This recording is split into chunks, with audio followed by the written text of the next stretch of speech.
And welcome back. Today it's going to be a little bit different. Yesterday, if you watched my YouTube posting, I do host a game every day, sometimes during the day between 6 and 9, sometimes in the evenings.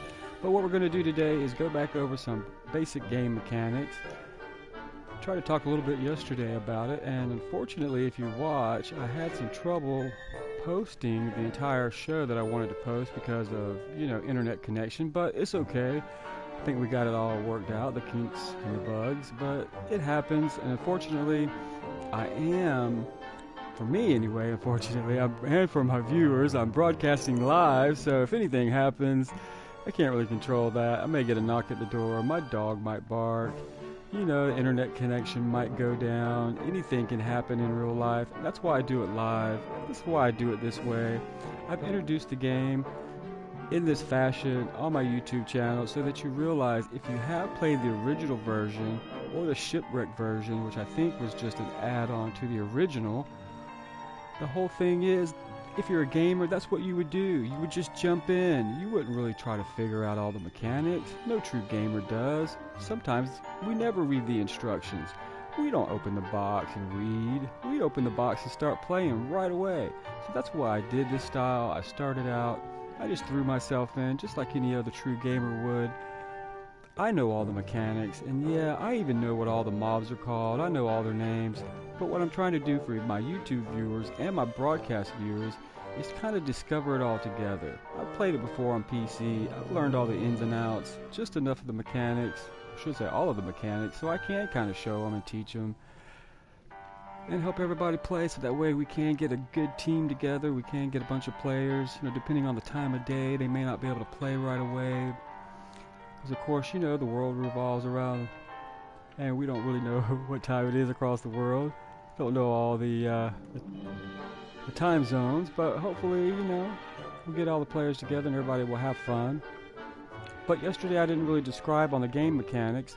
The very first part is whenever you host the game, you have to host a game to even play this game. If you only own this game and you don't own the original version, now you can get it on PlayStation in a 3-pack. You can get this version, the original, and Shipwrecked all together in a bundle. It's great if you want to play that. But I tried to do this game as an individual, featuring it on my channel on YouTube. So that way, if you don't or have never played the original, you can kind of watch this a little bit, or just jump in like I did and show everybody or do it and play it. It's not that difficult once you get down to basics. But to even play, it is called Don't Starve Together, so you have to at least make it available for other players to play. Now you can browse games and you can go into a public forum, which I don't really do that often. What I do, because I don't like to broadcast in a public way, if it is my world, I am on my own private server, so if people want to play, they can join. But I feel like it's kind of more my world, and I will let people know that they are being, broadcast and that they are being streamed, live to YouTube. So just so that they know, so that, if they, may not want to play, if they may not, it's cool. That way they have the options, they have the chance to, do whatever they like. But when we go back into this world, it is day 14. We did play this. It is day 3. We have all these other worlds. Like I survived to day 25 on my previous, YouTube broadcast. If you, my previous YouTube streams from my broadcast. If you do watch, you can kind of see that, I do still have all the worlds. If any players want to come back in and ask to play that world again, it is available. I'm not going to delete them, unless I absolutely have to. But I started, just trying to cultivate players that want to play. There are so many different styles that, like I said yesterday, there's so many different play styles that you can play in the same version. But what I always play is I play survival. I play random, so that it is randomly generated what items I will get, how the mobs respond, how many mobs I get. And of course, part of this game is game speak, so I will try to say the word in game speak, and then I know it might get boring for some gamers that already know game speak, But for my non-gamer viewers, I'm going to try and explain what each, game speak term means, at least what it should mean universally.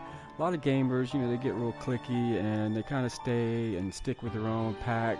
Because, gamers, we have a real bad habit of, packing up with our pack of people, and we only want to play with our players because we can trust them. But, I am hosting live to the world. Anybody can join once the game is started. So I mean, you take that opportunity to play with other players. Their styles may be different. Like I said, we can all teach each other different game styles and show each other. But what I try to do is cooperative. But even with the definition of cooperation, there are so many different options. I mean, we can discuss what we'd like to do the next day. We can make an agreement. I leave it open to the players. I'm not going to try and run my world like a dictatorship. That's not my style. I will try to explain what I'd like for everybody to do, but you don't have to. You're free, in my world, you're free to play however you want. Like I've showed in my past streams, you're more than welcome to, play your own style. If you want to be naughty, if you want to be nice, there are ways in the game mechanics to control all that good stuff, so it's not difficult. Just to let people know, I am hosted live to YouTube from my broadcast, so just to let them know, like I said, it's fair. That way they have the options to play or not, but I can't really play without other players. And I even showed some of the mechanics in my past streams to my YouTube viewers and in my broadcast that, without other players, they can't really regenerate me. I have to restart the world, or I have to roll it back, because if there's no one there to watch my back or to give me a telltale heart, I have to find the touchstone in the world to regenerate. But back to the basic mechanics. Yeah, if I try to play offline with this game, and if I don't own the original version, I can't play. If I don't own Shipwrecked, it would give me that option to play Shipwrecked or the original. I don't have them on PlayStation at this time, but in the future I may get them and I may feature them as well. But right now I'm not doing that because I notice, a lot of people telling me that people have already, showing how-to tutorials and all of that in the world. So there's already that going on, so I'm doing a little different. I don't think anyone's doing this yet, and if they are, I'm not trying to copy anybody, so I'm not going to really review their work. But alright, let's go in, let's have some fun. Now it's early autumn, day 3 in this world that I started. I tried to explain yesterday a little bit about game mechanics, but if you're new to the game, you don't even know that really you can't play offline by yourself unless you play with someone sitting right beside you locally. Now you can't have another controller, so if you are playing with your kid or you're playing with your friends, you can play locally together, and that's the only way you'd be able to do it. Now you can join an online public forum, PlayStation, Klei Entertainment. They offer public forums so that you can play the game, but unless you join or you start your own hosted server or you join someone else's server, you're not able to play the game.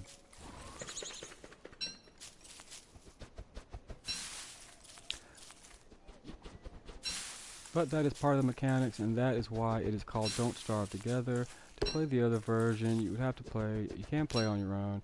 And if you've ever played the original version, you may not have, because this can, I think, be a standalone game on its own. It does give you a little bit of the backstory, but if you don't know how Wilson got in the chair in part 2, Don't Starve Together, you really can't call it part 2, because to me there was, that add-on later from the original. But the game originally was set to leave you in a desperate situation. You were by yourself. It was set up to make you feel lonely and to make you feel alone. So that may distract you and have you making, bad decisions that you normally wouldn't make on your own. But when you feel that desperation and that isolation, that's just how, all that works, and that's personal mechanics. It can kind of mess with your mind a little bit, and that's why, sanity is a part of the game. Because you can lose your sanity, you can, get injured, just like in real life. People can drive you crazy, make you say things and act certain ways that you normally wouldn't if you have self-control. Even that, it gets away from you, because that's the mechanics of this game, and that's the mechanics of life. And this game, if you noticed in my past broadcasts, this kind of really mirrors, really what's going on, and it does it so well. Kind of mirrors what happens in real life, and because you are playing with other people in real life, it sets it up so that, truthfully, it's kind of just like real life.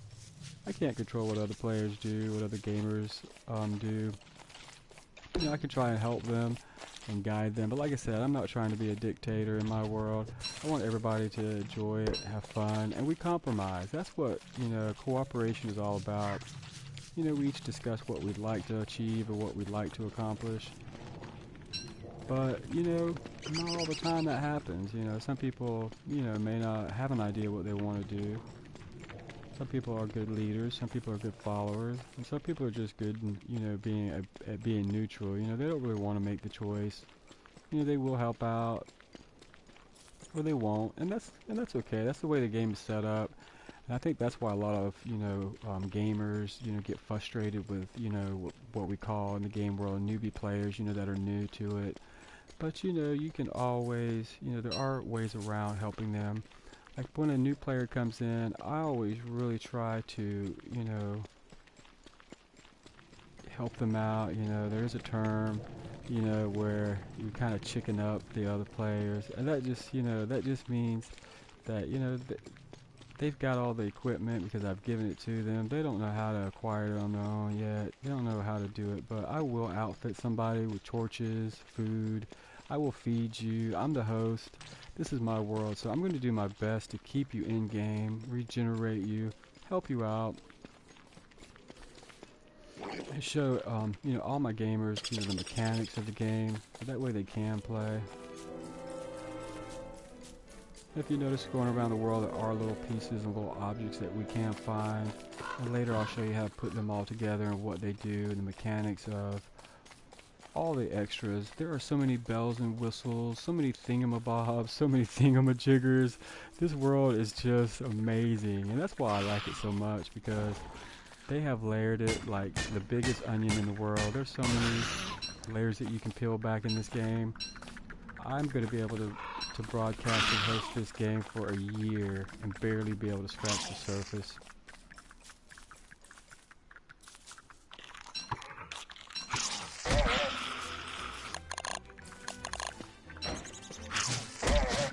If you notice, once I start hitting him, I let him take a couple of hits on me, but once I start hitting him, he goes into what's called, an attack lock, which means he's stun locked. And he can't really attack me or move or do anything.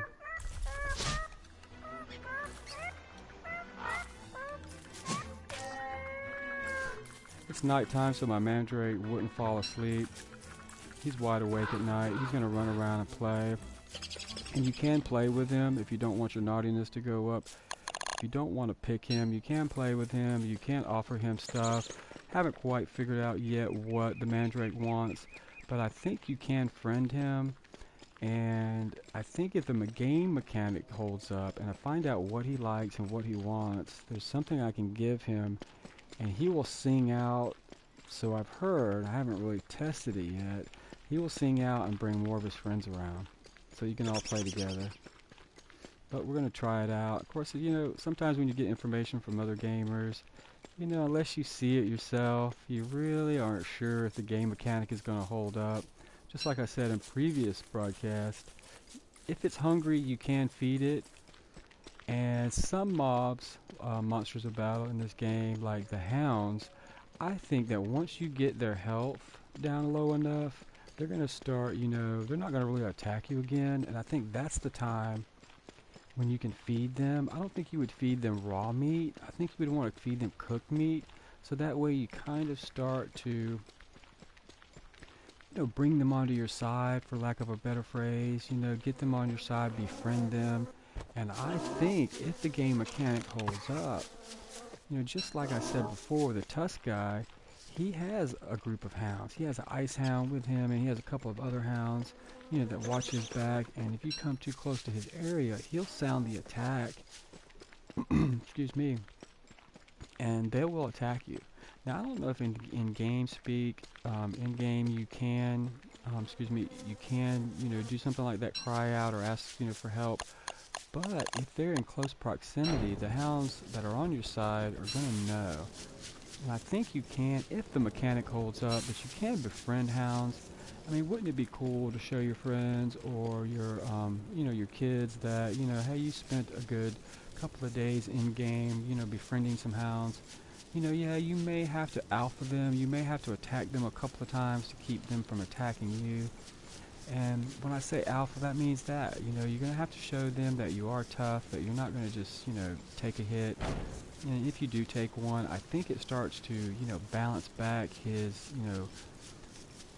because you have to kind of, tame them in a way. And unfortunately, I think they're aggressive, so you have to kind of pop them on the snout once, to get them to, just unfortunately, just like with some other aggressive dogs, you have to kind of alpha them. You have to kind of show them. And if the game mechanic holds up, once they're damaged a little bit, maybe close to, low health, once they get to a certain point, if it holds up, like the game mechanic that is, sorry to repeat myself, then we're going to try it. We're going to see it. Now, I really never did it in the first version because for that version, I only survived so many days. I didn't really die in that world. It's still there. I can always go back to it. 50 days, I've said that before in my stream. And people are like, well, why, 50 days, that's nothing. I've survived more than that. And yeah, you can. And I can as well. But like I said, that first version was such a, isolated, such a deserted feel. I mean, it really, just had... the game mechanics set up that way, so you kind of felt like that.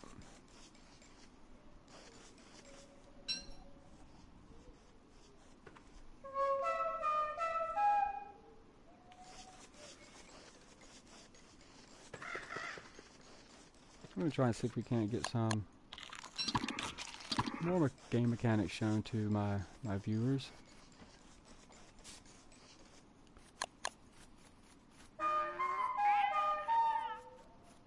I just put him to sleep. Now, if he was aggressive, I could have put him to sleep, and he'll go to sleep. Now, I think with the catcoons, now if I find out what he likes, and I think what he would like is a fish. I can make a fishing rod. I know that from, playing the previous version. Now, he didn't fall asleep because he wasn't really in earshot. He was just out of my visual acuity and the range. And I think with the game mechanics, that is the kind of the range that you would be able to use that. But you never know. Hi, Pig King. It's good to know where you are. If you have any trinkets or anything. Now, walking over that, I don't have to fall into it. It won't suck me in. I have to actually jump in and actuate the jump button. But I like to find where everything is from my portal.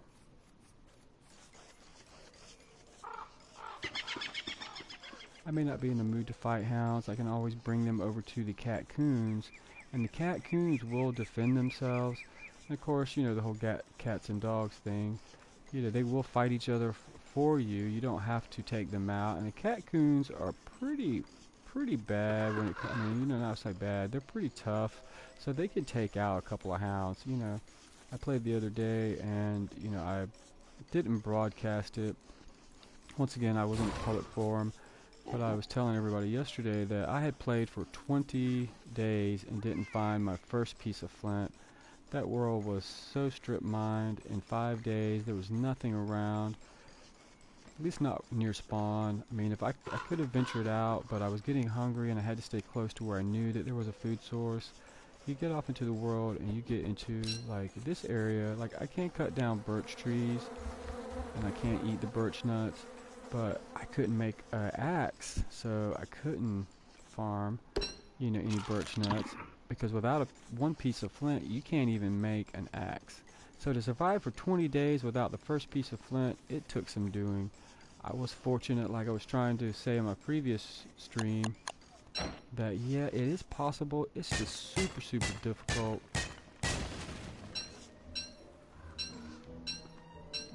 You have to make, traps. You have to make bunny traps and small, mob traps for frogs and things like that with grass and twigs, and you can do it, but I had no way to really cook them. So at first I really couldn't, for 20 days I had to forage, I had to eat seeds, and if you watch my previous streams, sometimes I would just eat seeds to keep my food up so that I don't starve and I don't die, just while I'm hosting and building a base and getting everything set up.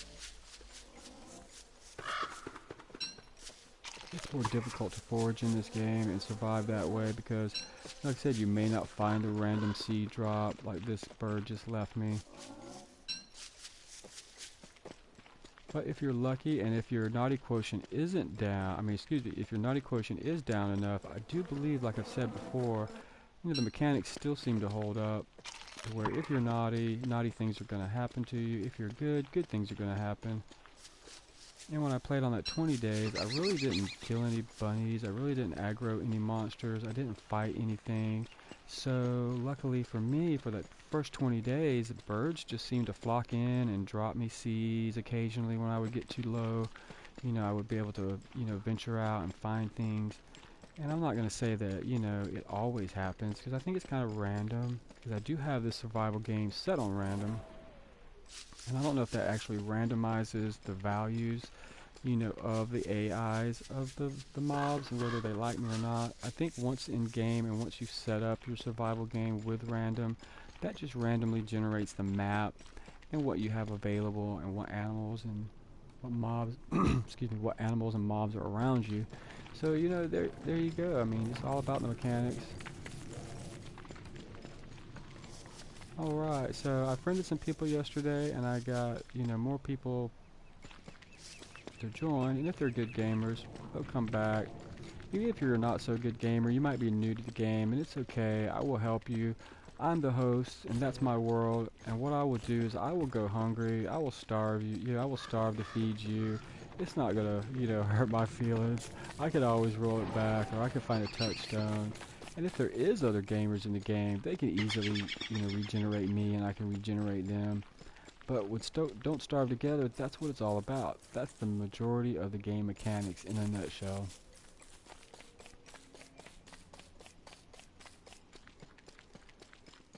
I got to continue to try to cultivate players, that want to cooperate. And like I said, we don't always have to do it my way. Like I said, I'm not going to dictate how players play in the open world. They're more than welcome to come back, and I will send players invites again. I will try to friend everybody that I play with. Just remember, players and gamers, if you are going to play with me, it's great. But just try to remember that I am broadcasting live to YouTube, so you can watch it there. Or you can watch it on PlayStation's broadcast. Or you can play in-game and watch it in-game.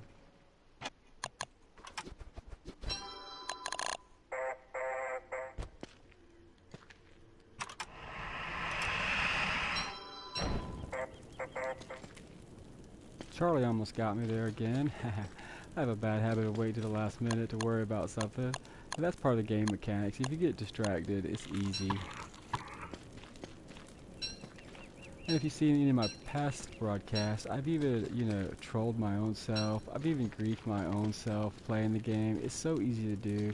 You can, if you do the wrong movements, or if you don't use all the game mechanics that you already know how to do, if you don't use them in time, yeah, you will be in some trouble. And a lot of times I did that just to show, okay, what will happen if I don't use the game mechanics that I've learned and know how to do. What are the consequences?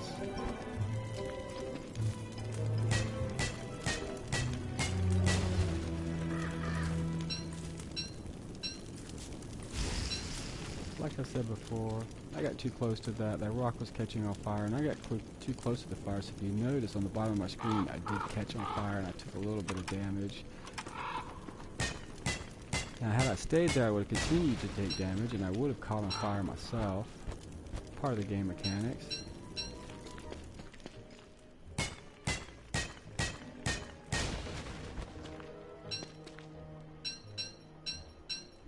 But as I was going to say before, I got myself distracted, was that whenever you are going to play, anybody's welcome to play all around the world, but just remember, gamers, you know, and viewers, that if you're, you know, if your family is going to watch, try to remember that if you are going to be in game, you know, we are broadcasting, so, you know, if you can, put up a little sign, let your, you know, your family and your friends know that, hey, I'm going to be playing in this game. Because I have tried to adjust the settings to where, you know, nobody, you know, can really, you know, say anything, you know, too terrible. It won't show up on my game, you know, if they vocalize anything naughty. But I set it up this way so that everybody can have fun and everybody can learn.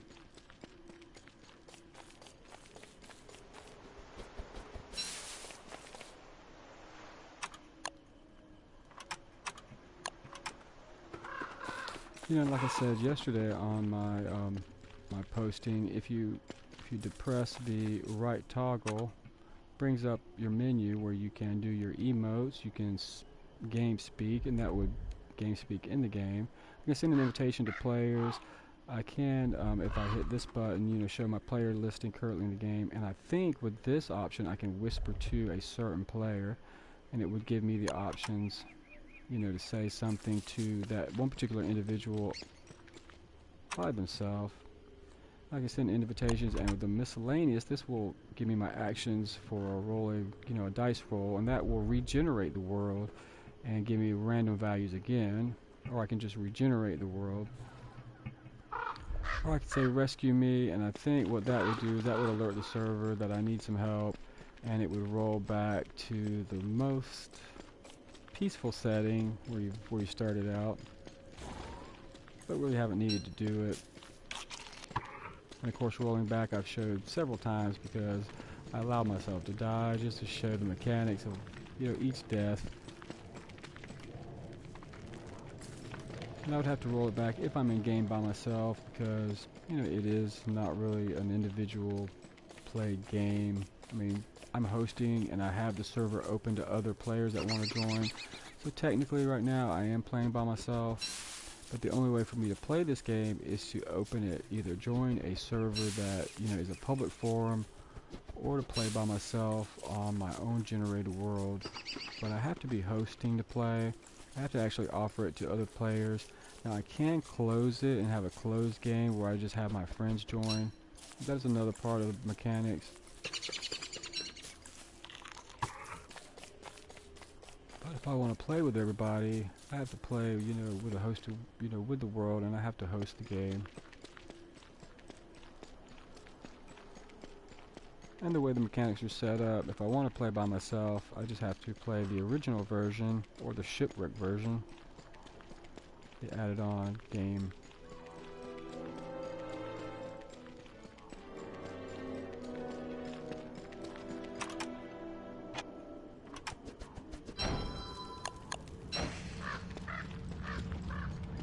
Yeah, we really haven't gotten into every biome yet. I've just kind of tried to stay around Bunny Trail when I host the game. But with this YouTube channel, I do try to, you know, show mechanics of the game. So we will be going through every biome, what everything is. Now I know sometimes, like if you watch my previous past, you know, if you've never played the game, I try to describe things. You know, like I can observe like the giant mashup guy and the desert, you know, around what I call the fire pits. You know, I kept saying yesterday giant mosquito, but to me he's kind of a mashup between a fly and a mosquito. So yeah, he doesn't really, you know, of course, you know, I do know all the you know, all the mobs' names, but the way I've tried to do this is to kind of show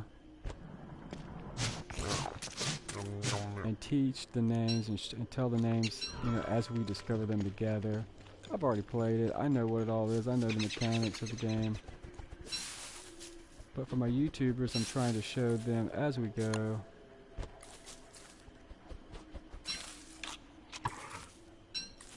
And if I do observe a creature like this guy,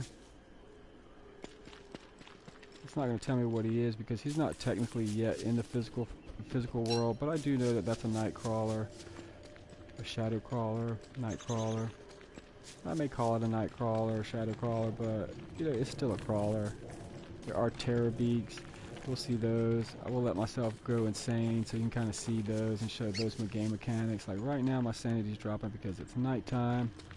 And pretty much there's only one character in the game that actually likes the night. And her sanity doesn't fall as quickly. I think it still may fall a little bit, but it doesn't tend to fall as bad as everyone else's. Each character in the game has its own assets and, you know, attributes. And like I said, we are going to go through all of those and show everybody that may want to learn.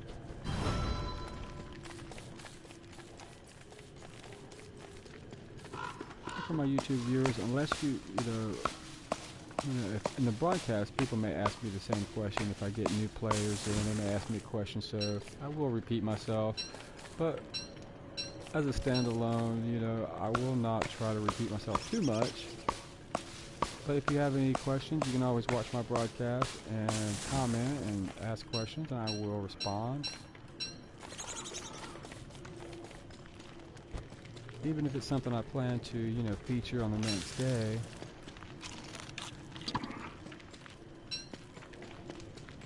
But like I said yesterday, it's very possible to take some of this information and, yeah, go off into the world and kind of, you know, aggro your friends and kind of, you know, cause them a little bit of grief and, you know, show them some tricks and tips if you want to. But, you know, hopefully no one will go and take the information and be naughty with it. Yeah, fortunately, like I was saying yesterday, that is always a possibility, and it can happen. And hopefully, if you watch my body of work so far, I'm going to try to go in and redub some of my videos. Some of the vocalizations we're kind of cutting in and out. So we'll try, pardon me, again, we will try and do that. But I am broadcasting live, so, you know, you don't always have the options. Like, I can't always, you know, keep my voice from cracking or, you know, all those ins and outs. But we'll get it down.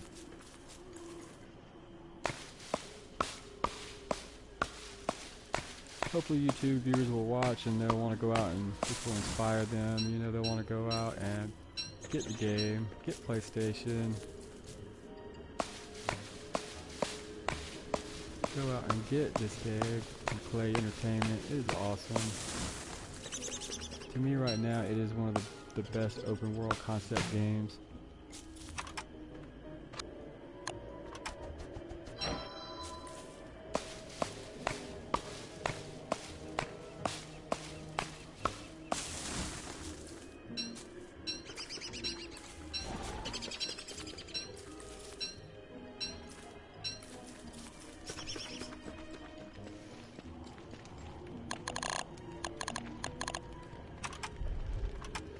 And back to more game mechanics. I was trying to say yesterday, and I had a little trouble with, you know, internet connection, so it may have cut out. And when I reviewed it, yeah, it seemed to kind of block it up and cut it up a little bit. and kind of miss some of the information. But it's all easy enough to go back over. There's no real way for me to pause the game because it is, you know, it's set up to be a continuous day cycle, so that truthfully, like I was saying yesterday, with the game mechanics, the way they're set up, let me try and, like I've already showed this before, so I don't really have to go back over this for my YouTubers. I always re-review what I've done and what I've said in the past vocalized broadcasts.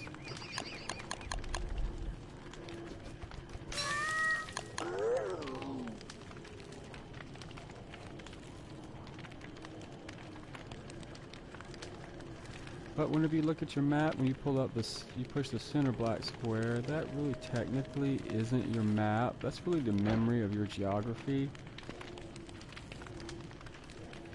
Unless you see it again and update it in your memory, it can change. If another character is, you know, doing something with that chunk that's generated in the world, it can change and you may not even know it.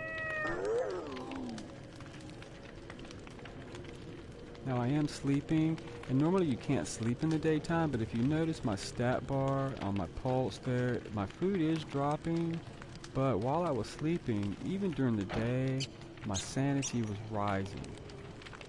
So a lot of people don't know that you can alter your sanity during the day. A lot of people don't know that without any dapper clothing or without any hats.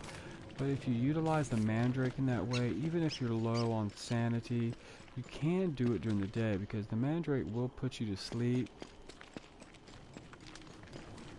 Now I don't think once the pan flute is made with the mandrake, if it will put you to sleep, you know, because you're not really a monster of battle. You are a mob, you are a character in the world, but you technically don't fall under those same guidelines. Now, yesterday, the day before, I had players in the game, and when I cooked the mandrake, he does cry out, or if I were to have murdered him, that would have left him uncooked, and I can use him in recipes, and then I can, I'll craft with him and do other things with the game mechanics. But what a lot of people don't understand is that, depending on, with the game mechanics the way they are, I will show it later. I'll kind of, describe it just for case in point right now. But let's say if I make a bird trap, and I set a bird trap anywhere here, and then I put a seed in it, and I catch the bird. Now I have the options with the bird. I can murder the bird, and then I'm going to get a loot drop. Like if I murder the bird, if I just take him and then I get the option to murder him, what's going to happen is that, yeah, he's going to die, but I won't necessarily get meat. It's a random thing with the way the game mechanics is. I will either get a feather. If it's a red bird, I get a red feather. Very rare. I don't think I've only seen it one time out of 50 that I've gotten a piece of meat and not a feather. Maybe it's set on a general scale. Maybe you always get feathers. But if I catch a black bird and I murder him, yeah, I'm going to get a feather, more than likely. Now, if I take that same black bird or another one of his buddies, if I take that same black bird and I don't murder him, but I come over to the fire pit or a fire of any kind, and I cook him, I will automatically get a piece of meat. Now, that meat is cooked, and I can put it into a crock pot. I can cook with it. I can add other things to it and make other recipes. Maybe they'll give us in future, things. They'll give us a little book that we can jot down recipes in, for your character to hang on to while you're in the game. That would be so helpful. Sometimes I do forget recipes, but the recipe combinations can get pretty extensive if you've ever played the original version. And the game mechanics still hold up. Like I said, they didn't really change. They may have changed some values of mobs. They may have added some monster bosses, into the game, but these monsters of battle really haven't changed that much, and the game mechanics still hold true. So, like I said before, if it gets hungry, you can feed it. If another mob has, taken control of those if another monster has taken control, monster boss has taken control of those mobs, then that means you can too. You just have to figure out how to handle it, which way to do it, and with the game mechanics, you can do that. Now, take my tips and tricks if you like. You can go and prove me right, prove me wrong. Some things, like some games just have glitches. Glitches happen.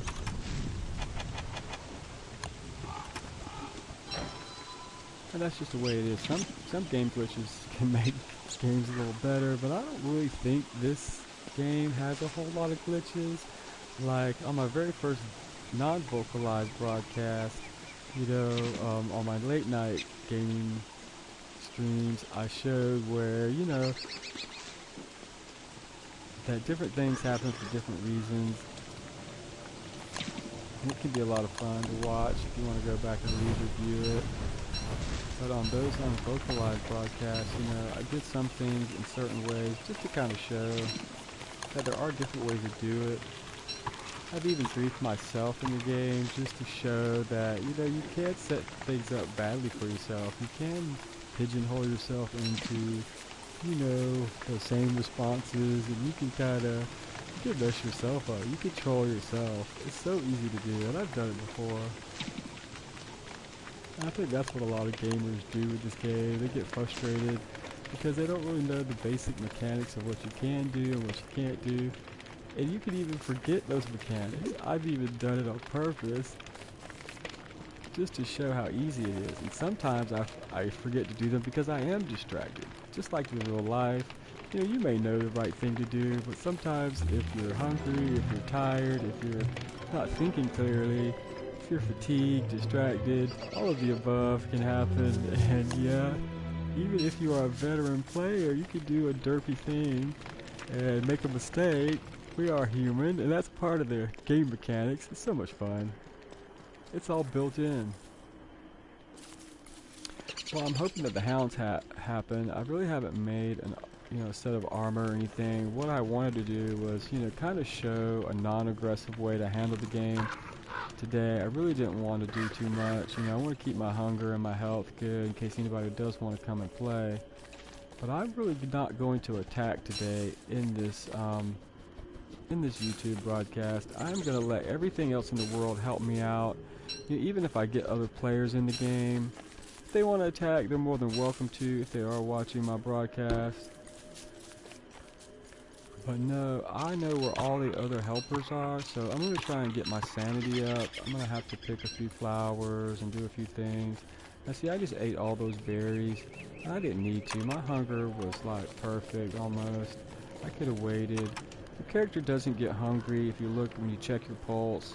And like I said on my previous broadcaster stream, is that when you check your pulse like this, you kind of do have your head in your pocket. And right now, my character can't move. Both of my toggles will actuate. Like right now, I'm using my right, then I'm going to use my left. It will actuate the toggle, and until you go back out of it, or until you press your L2 trigger to kind of pull up your menu, you're going to be stuck there. And that's why I call it checking your pulse, because your character, checking his pulse, he has to stop and think and feel his, pulse kind of a way. So really, he's not going to be able to move. If something starts attacking me while I have that actuated on my R2 trigger, then really I can't move. So something can attack me, and unless I back out of that, unless I hit the circle or re-hit the trigger, or I hit the L2 twice really quickly to back out of that function with the game mechanics, I'm stuck. Just like whenever I am looking at this, a lot of people think that this is your map. Like I've said before, this isn't your map. This is your character's memory of the map. So while I'm looking at my map, and while I'm concentrating, my character is concentrating, looking at his memory, or thinking about his memory, while I'm here, other animals, if I was playing P versus P, which is player versus player, or if another monster comes up, or a frog, or any other kind of mob that will attack me, then I can't attack back. I can't protect myself. Now, if I have armor on, it will protect me while I'm, thinking really hard about the geography and trying to remember. But this is basically your character trying to remember the layout. So if anything does change that I'm not in my line of sight to see, unfortunately, I won't have it updated in my memory. My character won't remember it. And if I become a spooky ghost, like I said yesterday with the game mechanics, guess what? You don't have a brain, you don't have a body. All you remember is what your ghost last saw. So a lot of characters can get off into the abyss, like all this area is blacked out over here. I know there's more down here in the chunk, but I haven't gone that way yet to open it up. Don't really need to at this current stage. Like, I can survive all winter right here by my campfire. But if you're a spooky ghost and you go off into that that blacked out area, then you're not going to be able to even remember it once you come back out of it. So once you're a spooky ghost, the way the game mechanics are set up, you don't have a brain to remember it. So you're just going to remember the last thing that you remember about your geography and your memory of the map. And that's the way it goes. So you're kind of stuck. That's why I don't really call this a map. Yeah, they say it's your map, and the game may even describe it as your map. But truthfully, it's all to kind of trick you, because if you consider this your map and you expect something to be over here in this chunk, like there might be a beehive over here or this spider den. If you notice, if you've ever played the game, Yeah, it might start out as a 1-tier spider den, but it can change while I'm out of the chunk. It can grow, it can multiply. You know, it might even turn into a giant, you know, spider queen, and it might move around. So when I go back to the chunk, unless I re-see it and update it into my character's memory, I'm not gonna know. I think that's why a lot of people get frustrated, because people do come into the game and I may be over here, you know, la-di-da, running through the tulips and the flowers. I might be hanging out, playing social, and, you know, I might have another character in here who's not playing social, and he can go into a chunk, like, say, way over here. Like, say where I have all these rock biome, this rock biome in my desert. He may go and completely take every rock out of my biome, and I don't even know it. Unless I go over there and I'm with him and I can kind of see what's going on. Yeah, I don't know. He could be strip mining my land. He could clear it all. I think it will eventually, after so much time, regenerate and repopulate with the items. But it might take a season. It might take longer. You know, I know how long it takes, but, you know, just for the, you know, instance of describing it, you know, we are going to try and figure it all out together, and I will show you what I mean by what I say. But just like with the bunnies, yeah, they're not really called bunnies, but I will describe them as a bunny rabbit. They're rabbits, but if you look at it, they're not really rabbits. You know, they're not like a rabbit I've ever seen. You know, maybe that one character in real life. You know, but rabbits don't really tend to have horns. They don't really have antlers, and these rabbits do. It looks like, if they're not antlers, then they really kind of, they look like deerclops antlers to me, but maybe not. But to me, yeah, it could be like a ladybug's. You know, what do you call tentacles? Not tentacles, antennae. Yeah, that's kind of what they kind of remind me of. It's a mashup animal, mob. But if you ever look at the rabbit, it doesn't really look like a rabbit.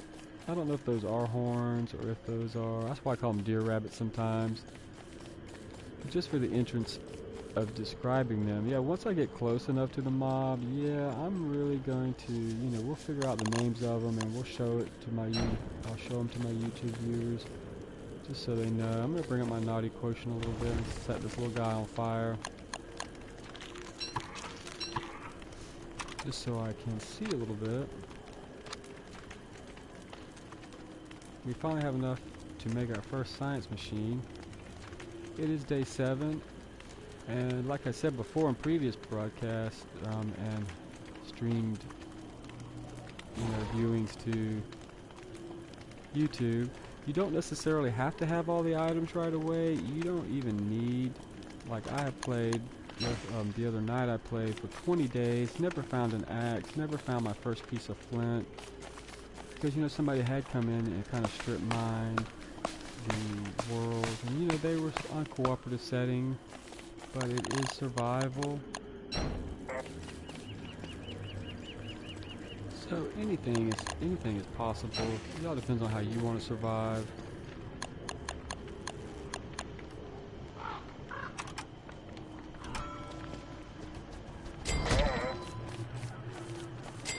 He took a swipe at me because my sanity got low. It got below 20.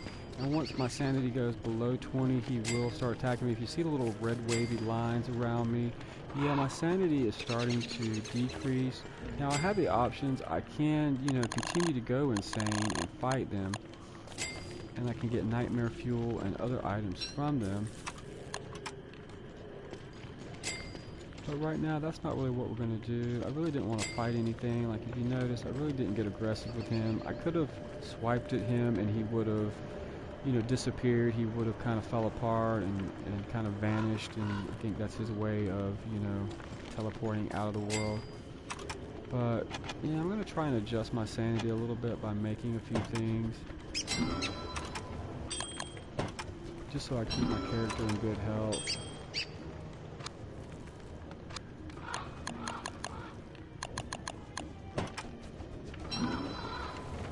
Now I am going to make a weapon just for the sanity boost, but I'm not going to use it today. I'm not going to fight anything. if the bad guys do come out after me, like I said, the hounds, I do predict them to come, and this little frog guy here. You know, if he comes close, I'm not going to attack him, but I will farm the animal. Oh, see, he took a swipe at me. But I'm not going to attack him. I'm just going to harvest him. I can use this to do so. I don't really have to attack anything. I can keep my naughty quotient down. I can still take and use access to all the animals. If I treat them right, it's not going to increase my naughtiness level. Now, by taking the frogs and doing this, it may slightly increase my naughtiness level because I am kind of, you know, taking them out of the world. But I think it's a slow addition to my levels of naughtiness. A lot slower. Now, if I were to attack him, it would increase, and it would, you know, increase exponentially the more I attack, and it kind of compounds. Like all of the game mechanics kind of compound, like my sanity, my health, everything compounds the more I do. Now, some characters like to attack. Now, I think the debuff starts to compound because they do like to attack.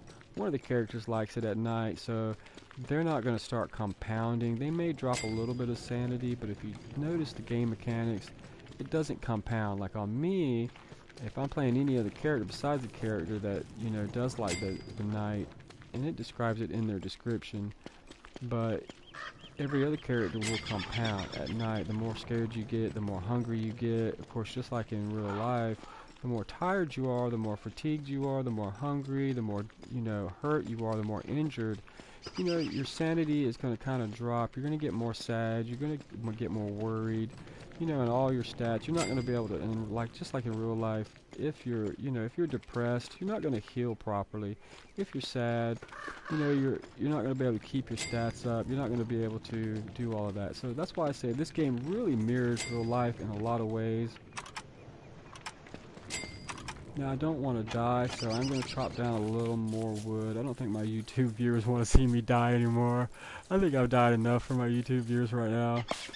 I would, and I did want to show how Charlie attacks you, but it's not really lit up, and unless I make and craft the night vision goggles, which you can do in this version, unless I do that, you know, you're not going to see Charlie, but you're not going to see Charlie because with night vision, you can see. The way the game mechanics work out, like I said, right now I can see this little guy walking around. He's not bothering me yet because my sanity is above 67. But once my sanity hits, I think around 70 or below, I start to see those things. If you check out my past broadcasts, you can kind of see where my character starts to go insane in one of my videos. And I check my pulse then to kind of see, you know, where my stats were at. But you know, if you're not paying attention, you might have missed it. I really didn't describe it right away. I was kind of waiting for this day to do it. But anyway, I need wood to make some armor.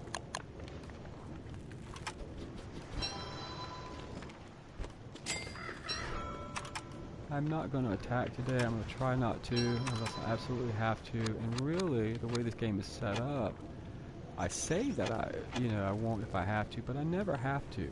I have that option. Like in my previous broadcast, I chose to go after the hounds the very first broadcast, just to kind of show the game mechanics and where it was.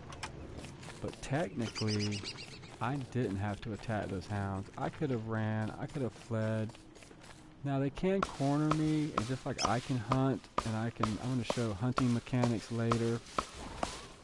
But right now I'm just showing foraging mechanics. So that way if you do want, you know, to forage, you don't have to attack, you don't have to hunt. I want to show all that. And I did make some armor just because, you know, I can still protect myself, and I never have to I never have to attack. And if you do watch my previous, postings, you know, yeah, I may be weak and mild-mannered, but that doesn't mean, meek and mild-mannered, but I'm not weak. So I can take them out, I can fight them, I know the game mechanics, and if I, you know, do the game mechanics on purpose, then you kind of see that it's easy to do. I've taken out a hound and showed the world that you can take out a hound without, you know, any kind of weapon except a pickaxe, because that's kind of what you had handy. You know, I did have other weapons and other tools, You know, of course the axe is a weapon. You can use it as a weapon, just like the pickaxe, just like the other stuff. Like the hammer, I think you can do a little bit of damage. Some things it might knock out, but I don't really think it's going to knock any mobs out. It might. Haven't really tested it, but that's what this is all about, testing the game mechanics. Let's see, I know, like if I go way down here, I have a catcoons and I have bad guys, and to the left, I have my hounds. Excuse me, I have my hounds coming now, but to the other side,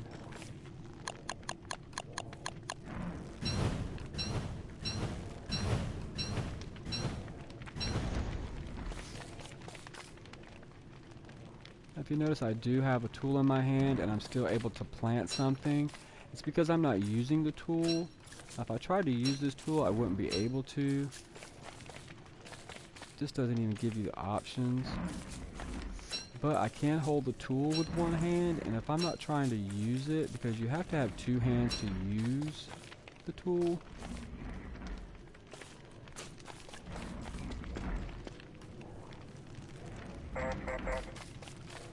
You can still hold your tool and, you know, put it back in, you know, still be able to plant other things.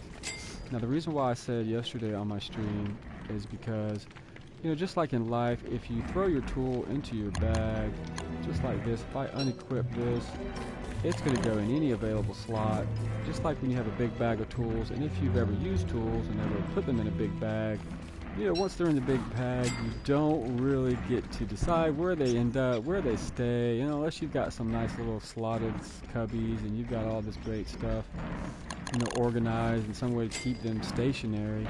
You know, if they go in the bag, they could go all around. If you've ever had a big bag of tools, your tool bag.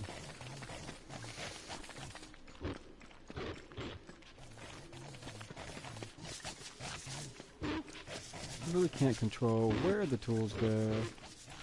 Now I have, you know, I could take these guys out, but that's not really what I want to do.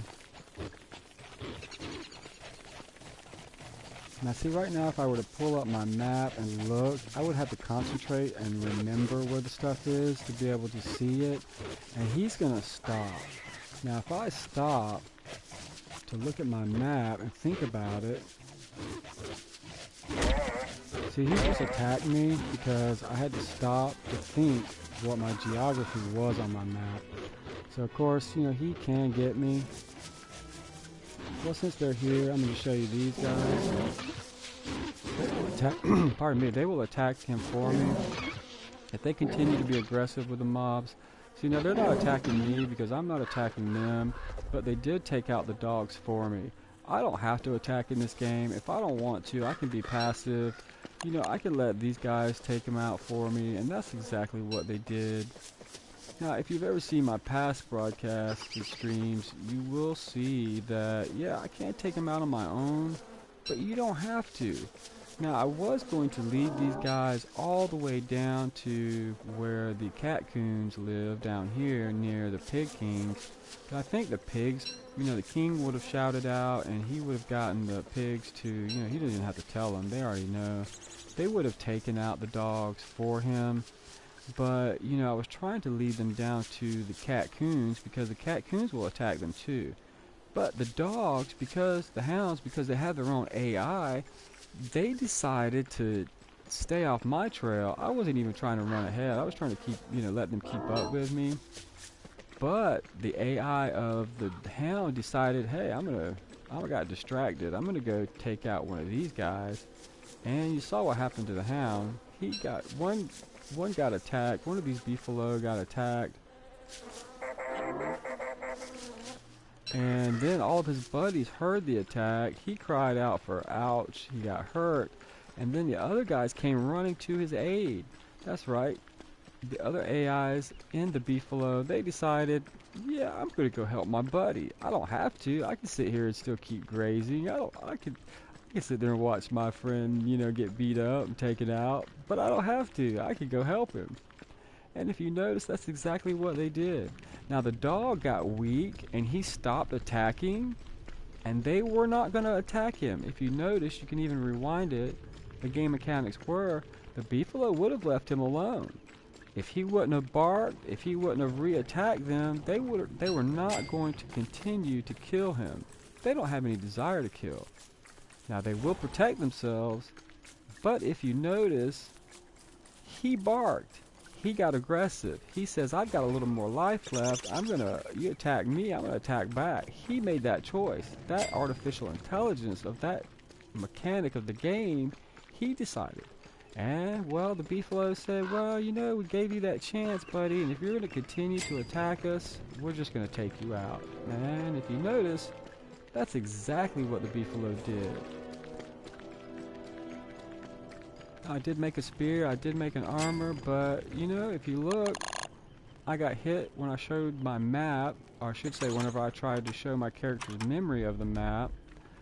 You know, I had to pause, I couldn't move because I am stopping. I have to think about my geography and I have to remember where everything is. So my character can't walk and think at the same time, apparently. He has to stop and really concentrate. Because he is in a nightmare world, he has to stop, he has to think about things, he has to clear his mind, and he has to, you know, be able to remember it.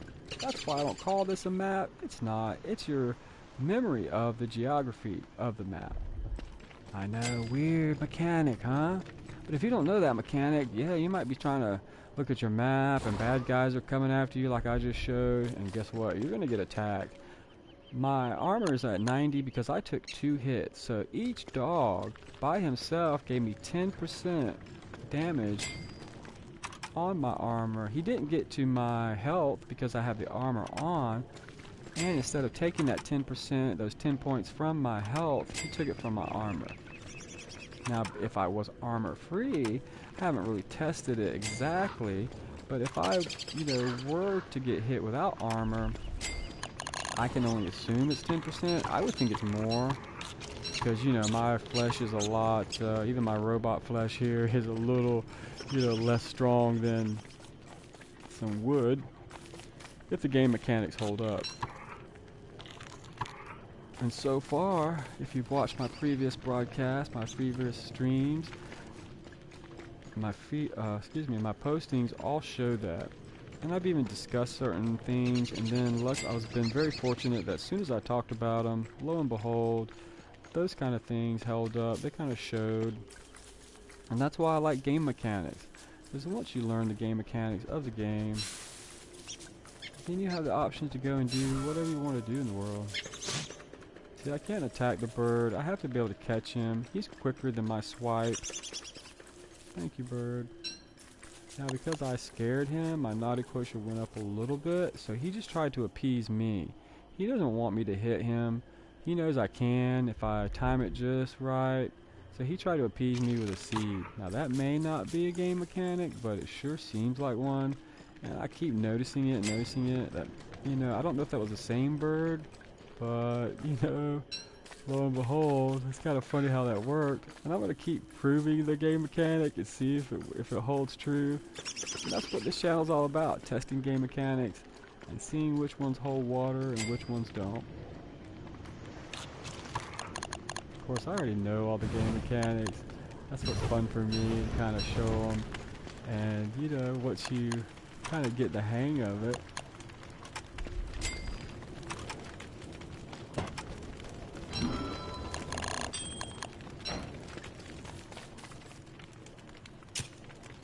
all the things that you can do in this game, excuse me, sorry for my pause, but for all the game mechanics, all the secrets, the little ins and outs, you know, like I said, you don't have to know the name of the mob to really be able to play and enjoy it.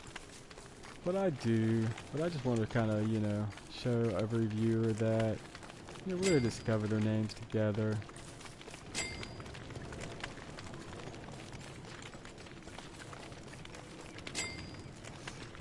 Because it is nighttime, I should have been sleeping. I really, you know, needed to eat, have a full belly, and be able to sleep on a full night's stomach so I can increase my sanity. But I have the hat on, and it really doesn't do anything, I don't think, for my sanity. It may a little bit during the day, but it doesn't look to be so. Like 56, And then let's see, I'll put it on. No, this particular hat is only, you know, armor for the elements. It will shade me from the sun and keep me cool from the sun a little bit. And it will give my robot and any other character, you know, a little bit of protection from the elements like the rain. Because the robot gets damaged with each drop, and it's only a small amount. And I think it compounds, you know, the more wet he is, he gets soggy. And, you know, we'll go into all those game mechanics later. But if you watch my last posting, it really didn't rain long enough, and some other character had given me a, you know, a hat, so I was able to use it right away. Now, if you notice, it's also low because it is, you know, I mean, maybe it did give me some armor against the hounds a while ago, and maybe that's why I only used like 10% of my log suit on the hat, you know, but we're going to figure out those game mechanics as well. I don't think it does give me, you know, protection, but it may give me like maybe 1 point extra, a couple points extra, you know, but it damages really quickly when you get hit, just like all your other equipment, you know, because it is technically an equipment, but I don't know so much. I don't think if I had just the hat on by itself, if I would really get any kind of health protection from an attack. But it's possible, but if it is, in the game mechanics, it's really minimal. So minimal that I really haven't even noticed yet.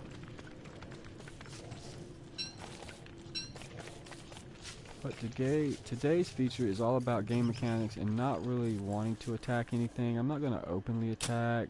I'm going to try to avoid the attack completely. And hopefully you guys don't find it boring. It's just informative so that you can see that, you know, you don't have to play that style aggressively. You know, you don't have to come in and play competitive against the other mobs. You can come in if you want and play passive, you know, and play a social game to where you don't really have to fight anything if you don't want to be combative. You know, it's part of the game mechanics that you don't have to.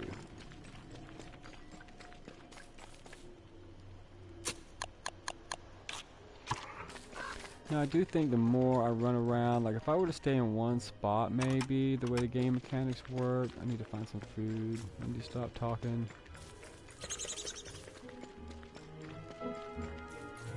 A little bird brought me some food. He knew I was hungry.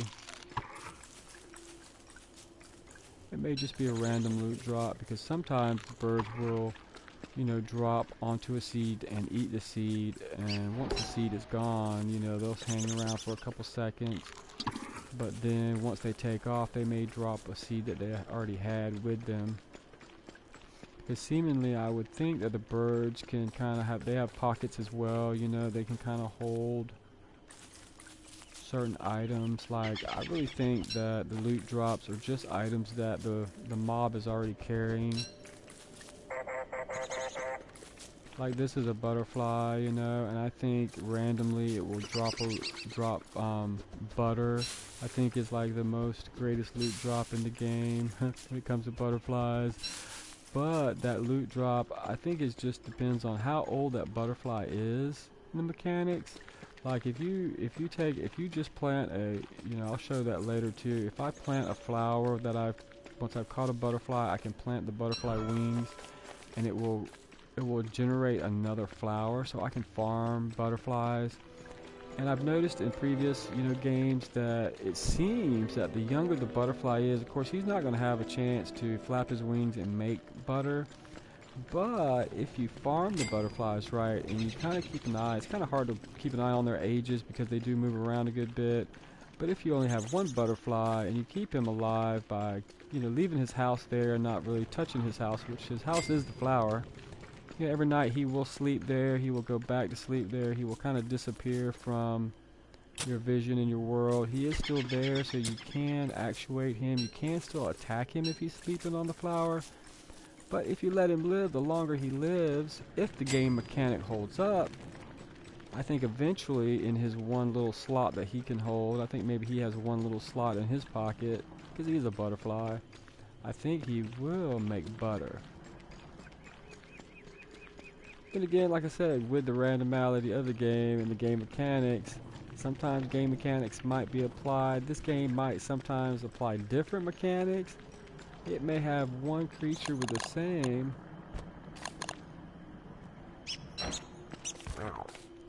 Now these guys, if I don't kill him and if I don't attack him, he will eat my gold.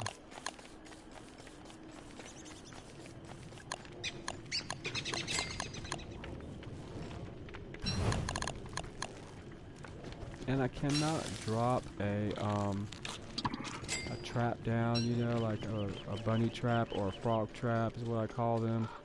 You know, I've tried to do it before, and you know, I have caught one in a trap, but he's a mole. So of course, you know, a trap on top of him, just like in real life, wouldn't keep him from digging a hole underneath the trap and escaping. Yeah, he's gonna be able to escape that trap. That trap's not gonna work. You know, I don't think I can bait a bird trap yet with, you know, a flint and catch the mole. Maybe. But I do know that sometimes, the way the game mechanics work, if night falls and I'm nearby with a torch, and if he's within my line of vision, my line of sight, and the midnight hour falls, he will fall asleep if he's above ground. And you can pick him up. You don't have to kill him. Now you want to bait it, like if I had like say 40, if I had a whole stack of 40 flint, I could sit there and bait him and I can make him fall asleep. As soon as dark falls, I can lure him out with all those trinkets and, well, all those goodies. I can't call them trinkets, but all those goodies. And for him, that would be a goodie, you know, anything like coal, flint, charcoal, anything like that. But if you time it just right, and if you bait him eating a whole bunch of goodies, then you move your torch away just to the outer edge. As soon as dusk falls, as soon as the midnight hour falls, just like it just did, then he will fall asleep if he's just in range and you can see him. He won't go back to his burrow, go back to sleep. If he's too busy eating, he will fall asleep right there, and you can pick him up. You can grab him, you can pick him up, put him in your slot, and you don't have to kill him. And what you can do is you can, you know, relocate him if you want. Now he will eventually make another burrow, but some burrows are already, you know, they're empty. You know, they've been farmed out, and you can repopulate the burrow. I think it takes a little bit of time with the game mechanics. You may take a couple of days. You may have to do it in spring. Like I said, like with the rabbits and other stuff, some in the spring the holes close up seemingly. Maybe not all of them right away, depending on, you know, the maturity of the, you know, of the animal seemingly. But you know, like I said, it's game mechanics. It could be glitches that I've noticed. You know, but we're gonna test it all here. We're gonna show that, you know, if the mechanics hold up, and so far they have. You know, then all of this stuff that I'm talking about is possible. You don't have to do it. You may not even want to do it. Just like I say in my disclaimer on my YouTube channel. You know, there's so many ways to play this game. That's why I love it so much. You can take some tricks and tips, and you don't have to use them. You can use them later on. You know, you might remember something, but if you try to utilize every single one of them, you can boss the game. Now, if you have other players in here, like if you had 6 or 8 other players in game, then if you were all using those, you know, little tricks and ins and outs, and if you were all using the mechanics of the game, just imagine, man, you could have a mega base in 10 days. You could have, you know, everything you need for every season right away. But when you're doing it on the individual basis, like I am trying now, it can be difficult because it just takes so much time to grind out all these things that you need.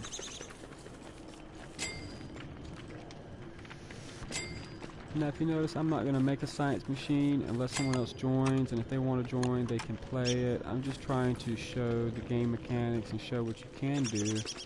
You know, that you don't have to have all those things. Like, I don't need a thermal stone in winter. You know, yeah, if I want to venture out past my campfire, or if I don't have the stuff to make another campfire, I could freeze. You know, with the game mechanics in the summer, I can overheat if I don't stay near trees to keep me cool. But I don't really need to wear any kind of protection if there are, you know, things around me. I can put down a fire that, you know,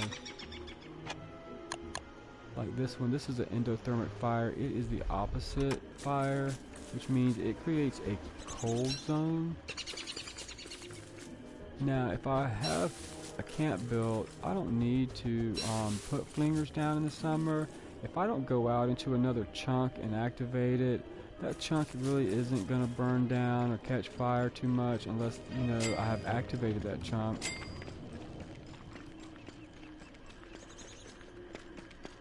But right here in my base, like in my line of sight, in my chunk, you know, things can happen. It can catch on fire, especially if I'm moving around a whole lot.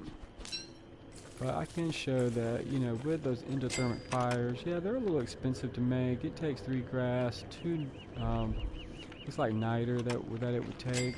But that's not really expensive.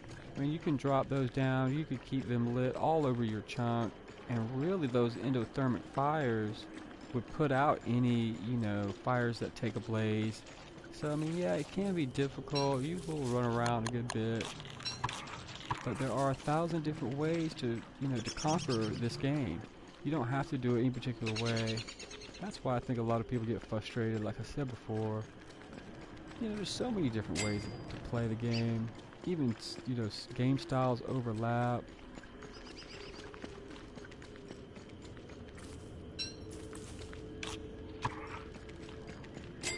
But that's the good thing also about open world concept games like this, is that you have the options to do anything or nothing.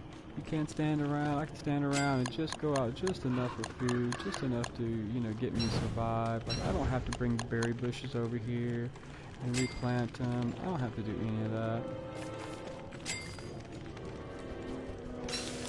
If I keep an eye on my stats, you know, I can play, you know, I can play the style where, you know, I just worry about my own self. Like, I can go right now and get my stats going. But being the host, I'm not going to do that. I'm going to feed my other characters first. If I starve, no big deal. They can just regenerate me with a telltale heart, or I can go way down here where the touchstone is that I found, and I can regenerate. Alright, let's manage our food, let's manage our sanity, and get our health back up to norm. And rebuff all of our stats. I should say, not rebuff, I should say regenerate.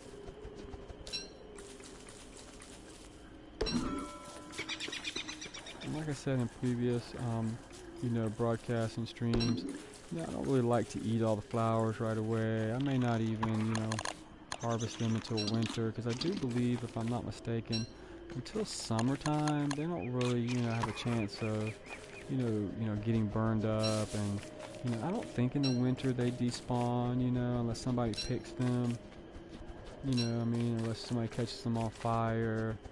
Now, I don't think any other mobs right now have the ability to pick flowers. You know, they may eat it, I don't know. I mean, I know that, you know, hounds will go after a bunny. They will go after the random butterfly just because it distracts them. Because they can get health from it. Like, they can also increase their health. Like, you can attack a dog in the game mechanics. And then let's say there's a piece of meat on the ground that you dropped or that you're saving for later and you don't have any way to store it. That dog will run up and eat the piece of meat. And he will get regenerated. So you could fight a hound never-endingly. I mean, if he was smart enough to run off and go get, you know, a piece of a bunny, or if he were to take out a butterfly, he's going to start regenerating his health. If the game mechanics hold up, and they do, he will regenerate his health. And guess what? He will come back and attack you again. It's day 11. I could be getting Glommer, but, you know, I'm not a real big fan of Glommer. I mean, yeah, it just takes some doing. I mean, I can, you know, I'll show, and I've showed before, that you can manage all your stats without these extra, without these extra buffs on your, you know, your stats.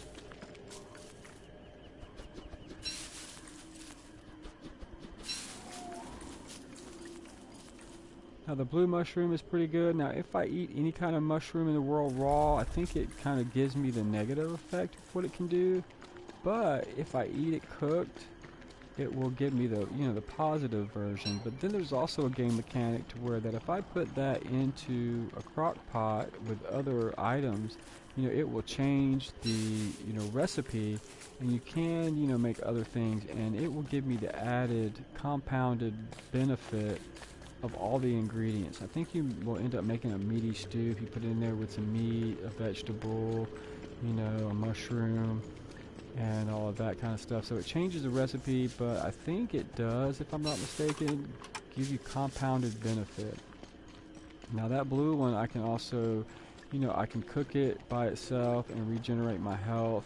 Now I think if I eat it raw, because it is somewhat poisonous raw, I think it will, increase my hunger, and it will increase my health a little bit, but it decreases one or the other. Like, I can't remember if it decreases my, that was an evil flower I picked. The full moon, unless a flower is being guarded by a butterfly, is seemingly in-game, what I've noticed for the game mechanics. And if I'm in range, like, see, that had 2 butterflies there. Hi, butterflies. Those 2 flowers were protected, but if you notice, I picked that first evil flower. It didn't have a butterfly protecting it when the full moon came out, so it turned into an evil flower.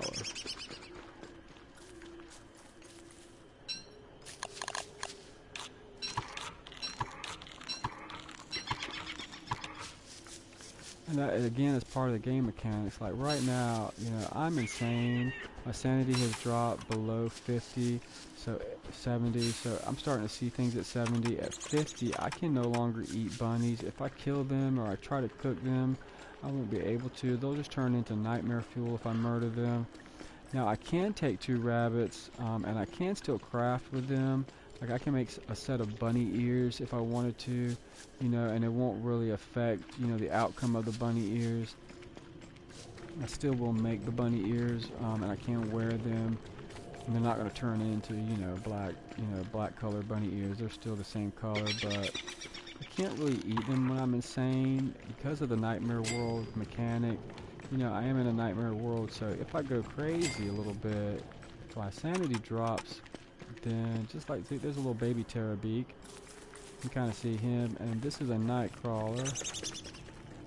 Still can't show you the name of them, but like I said, I'm gonna just describe them in my own funny little way until we actually see what their actual name is together.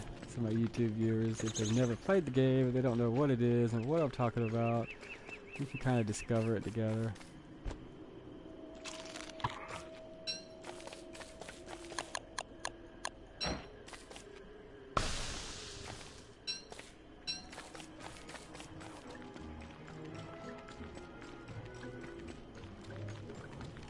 Just like I said in my, in my disclaimer, if you go to my YouTube channel, it's Charles McCoy, and you can search for it under gaming and Don't Starve Together, PlayStation, broadcasted. Just keyword that in the gaming section of your YouTube, and you can watch my previous stuff. I try to, do it in succession. That way, every day people can kind of watch it. And, like, some of it is vocalized, some of it isn't. I do try to explain some of my things, but sometimes you really have to see it. I can tell you that the butterfly will protect the flower if he's there sleeping at night during the full moon. And, you may not believe me. You may have to go off and check it for yourself, and that's okay. But you'll see that the mechanics do kind of hold up. Like there was a second flower over here. If you review the video, like, there was a second flower over here. I'm sorry, and a third flower. Well, the third flower, at first I didn't see the butterfly that was sleeping there. The other butterfly came and woke him up. He wasn't awake yet, but he was there, and he was guarding that flower. And if there's a butterfly guarding it, then it won't turn evil, because it is a nice quotient in the game. Like, butterflies are nice. No matter what, they're never going to do anything, so far in the mechanics I've noticed, anything aggressive, anything mean. They're just like me as a character. I'm the hero. I'm trying to save the day here. You know, I'm not going to try and get anything mean, turn anything evil in the world. I'm going to try and beat the game through niceness. Now you can beat the game through naughtiness. It is possible. It's real easy to do. But I think a lot of players have already done that. They've already seen how that operates. I don't think anybody's really seen the passive way to play the game. You know, you don't have to attack, you don't have to be aggressive. If you don't choose to. I mean, I can be, and I do in the future. I want to show that game mechanic, and I want to show, you know, how that works. But if you've seen any of my past broadcasts, I do stand behind my work, and there is a method to the madness. That's why I'm kind of showing the way I'm showing people. Because most gamers, we don't read the instructions. You know, we might get a couple of mechanics. You know, the game might give us a tutorial on what buttons to mash and, you know, where your menus are, where your buttons are. But most gamers, we don't. We do it just like we put something together. We don't read the instructions. We just jump in. And that's why I did it this way. Like very first, you know, time playing the game for everybody on PS4. You know, that's what I did. I just jumped in head first to show that you can do it if you know the game mechanics from the first version, or even if you've never played the game. It's easy to figure out if you're a real gamer, if you like the game, or if you like the game rather. You can just jump in head first.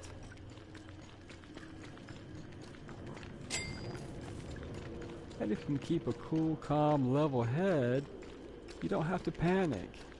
You can figure it out. It might take a little time, might take a little doing, but you can figure out the basics.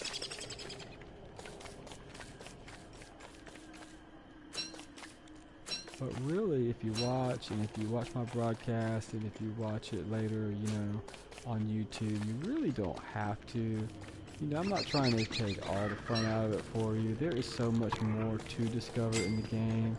Like, I could sit here and describe it all to you and show you how to do every single thing.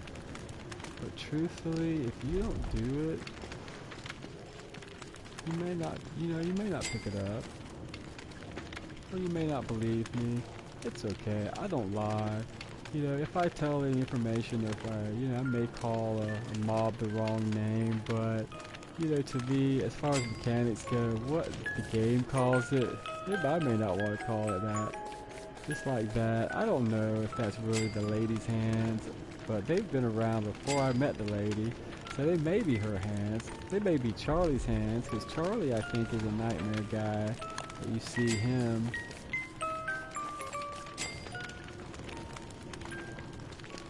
Like right there, see his long shadow coming out to kind of see what's going on.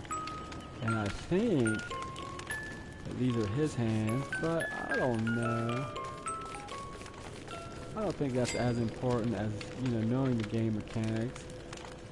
But my guess, my educated gamer's guess, would be that that is Charlie that you saw popping out there. But the game leaves it up to your imagination. So now I think this is Charlie's hands here. They don't really. It could be the lady's hands of the world that controls the nightmare world, that balances between good and bad. And she keeps the record. She knows if you've been naughty or if you've been nice. She's kind of like the Santa Claus of this world, for lack of a better descriptive phrase. And what I mean by that, she is keeping a list. And she doesn't need to check it twice. She knows exactly where your level is at all times, whether you've been naughty, whether you've been nice, or whether you've been neutral. Because you don't have to do nice things in this game. You don't have to feed a bunny. You don't have to feed a hound. You don't have to help these birds. You don't have to give it a seed. He got scared, so of course he's not going to hang around.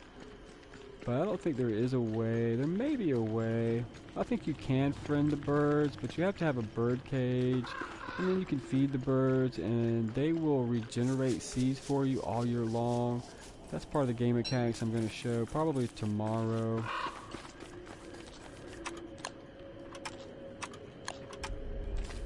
for my viewers.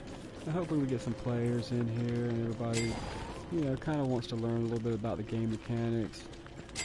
And if you don't, you can always watch, and then once you learn, just like I did, the basics, you know, you can join me later on and play. But it is cooperative, so just because I make the plan each day, we don't have to do that plan. We can always, you know, it's cooperative. So kind of in a diplomatic fashion, we discuss what we want to do, what we want to achieve for each day. You know, as a gamer that has played the game before, I do know what needs to be done, and I know what has to be done and what doesn't have to be done. Like I've said before, I have played this game all through winter without a crock pot. I have survived, and all I had was a fire pit. So it is possible. If you want to challenge yourself, don't even make the science machine. Don't make it. Just go without flint. Go without, you know, rocks. You don't need them to survive. People are like, you're crazy. But if you notice, I can make a basic fire pit. I can find cut logs in the world generated, you know, naturally. Or I can find someone else that's cut them down. Or I can go befriend pigs. That's right. I can friend pigs. And I can get, you know, if I tell them, if I you know, make the motion of punching a tree, they'll punch the tree for me. I don't have to cut down logs. I can get them to do it for me. Now you have to find things that they want. You know, if you give him a seed, he's gonna, that's not so great. He can get seeds anytime. You know, he's lived here in this world forever. But now if you cook the seed, he will go yum yum. He will like it, and it will give him a little bit of added boost of health. But your friendliness quotient goes up with him, and he becomes your friend. He will follow you around, you know, until nightfall. He will help you. He will show you everything. You know, he will fight for you if you get attacked. Now at nightfall, he gets scared. So if you have a torch or if you're by the fire, he will come by the light and he will fall asleep with you. He won't go home. If he's your friend, he won't abandon you. He won't leave you in the world all alone. Now, if you don't continue to, you know, do nice things to him or give him, you know, I think after a day or so, he will kind of, you know, forget that you were nice and kind of move on, you know. But if every day you feed him toasted seeds, or if you feed him, you know, cooked meat or any kind of goodies, just like in the real world, I think sweets are his most favorite thing. He's probably gonna like you maybe more if the game mechanics holds. You know, he may like you a little more if you give him a sweet treat like glom or gloop, or you give him some other great food that you cooked up. Now, of course, the better the food, the more he's gonna like you, if the mechanic holds up. And we're going to try and prove that. Like, if you give him a toasted seed, yeah, if you give him a regular seed, he's going to be like, yeah, that's okay. And then if you get close to him in the beginning, before you give him anything, he's like, what do you want? He's like, oh, if you try to give him something, he's like, it better be good. So, yeah, to him, a seed, man, that's not really that great. But if you toast it, that's a little better. He'll like that. And you can get a whole army of any of these mobs together. So since I am playing by myself, you know, maybe tomorrow I will show everybody that game mechanic. I think that's what I'll do. I think in this world, I'm not going to really attack anything. I haven't attacked anything yet. I haven't really tried to make anything mad at me and mad at the world. And because I do have a low naughtiness quotient, I'm starting to lose my sanity a little bit here, so I better regenerate some stuff here. Get my food back up. I continue to talk and forget. I get distracted.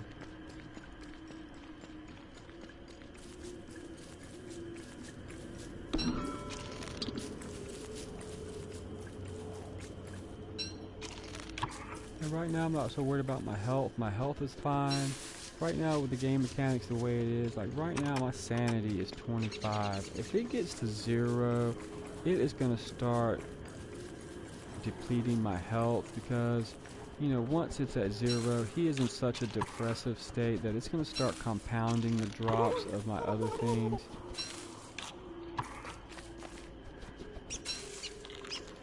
Now if I can get my health up enough, and if I can pick some flowers. See, I'm starting to get a little sluggish. My character seemingly doesn't want to move as quickly. Because I think it's part of the game mechanics too. I'm starting to get a little depressed. Now if I wear dapper clothes and if I do all these great fun things, it will increase my sanity. And see, already just that little bit of a boost back to 26, I started, picking up speed just a little bit.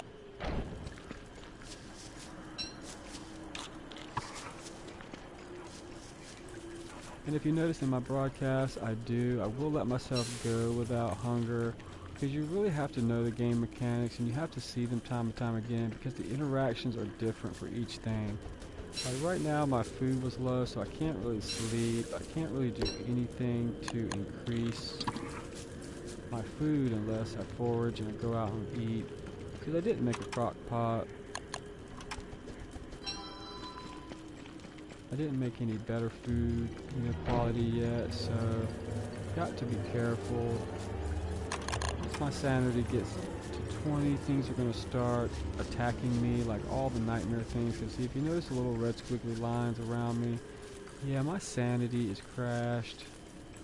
If I don't figure out some way to increase it very soon. Now daylight, it won't drop anymore, but I will stay at this level at 22, wherever it's at by daylight.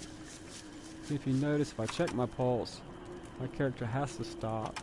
He has to be able to stop and check things, like he has to be able to, that's why I also call it sticking your head in your pocket when you check it.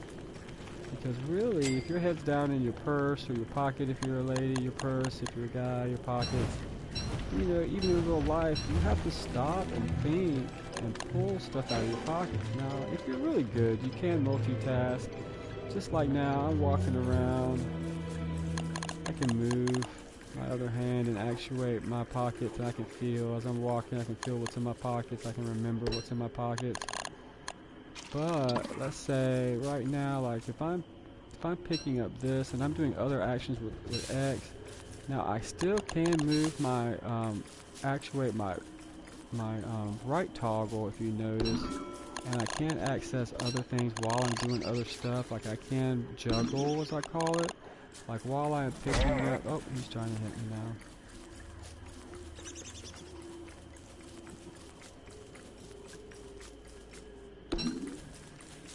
So I've got to get it back up to 30, just like that, or he's not going to stop attacking me. And I will show that eventually, how to attack and keep them off your back once you're insane. But today I'm just trying to show what to do if you don't want to attack, you just want to play passively. You want to survive without aggression. It is possible in game.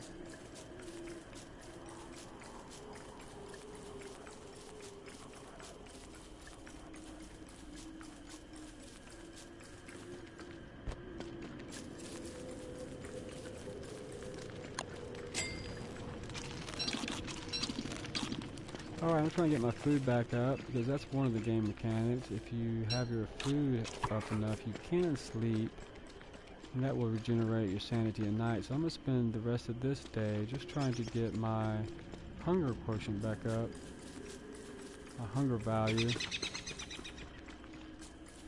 And if you see, like right now, I'm just about halfway down. If you see the little icon when I check my pulse up there, that is because, my stomach, that little icon will show you when you're really starving. It looks like your stomach has shrunk to nothing. And it looks just like a little tiny sliver of a stomach is left. And once that happens, it really starts to compound, like your health diminishing and everything else.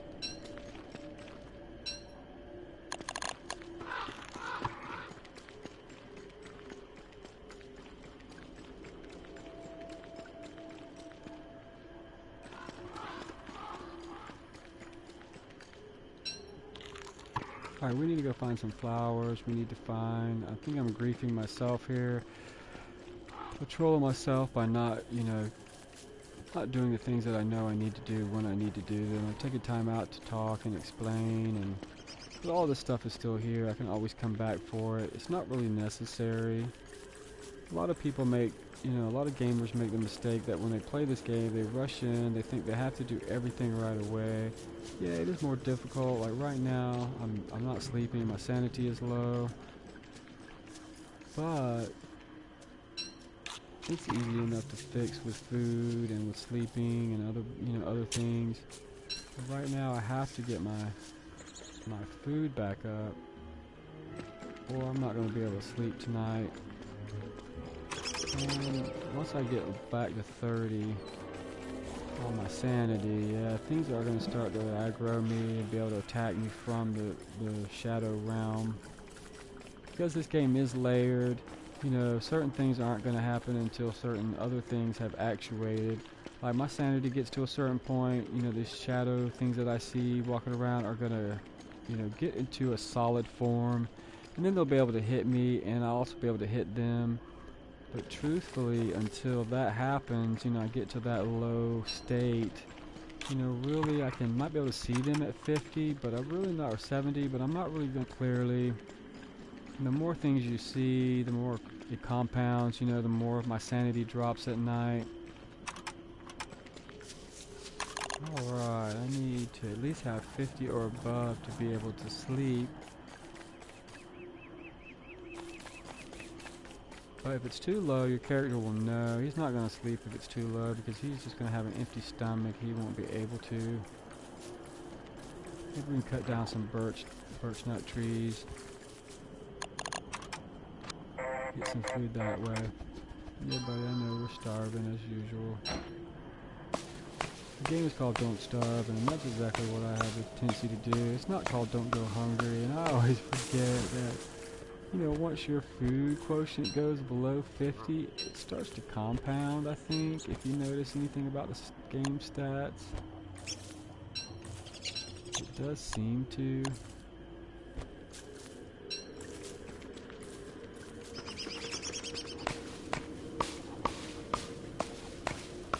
Thank you, bird, for bringing me a seed.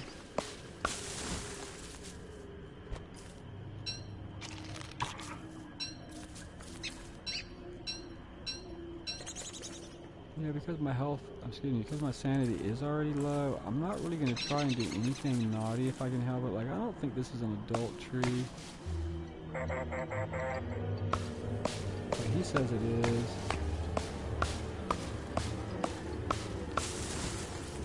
I had to move away from him because my sanity has dropped back down to where he can now at 20 take, at under 30 take a hit at me.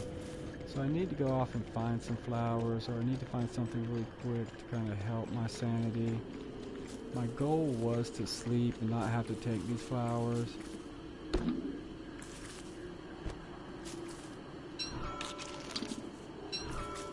But he is on my tail.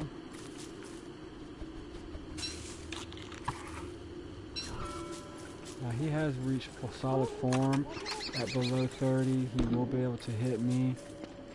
Now by picking the flowers, unfortunately I am increasing my sanity a little bit, but I'm not eating them, so I'm not gaining any help from them. But they're still there.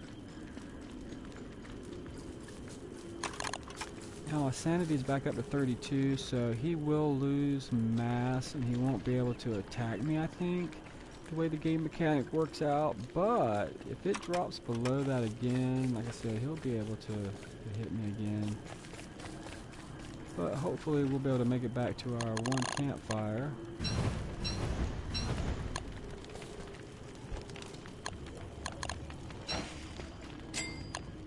And I'm going to try and eat a little bit. I'm going to try and make a sleeping roll real quick. Oh, he's still able to hit me. Oh, I dropped back low, below 30. See, he was able to hit me because I had my head in my pocket.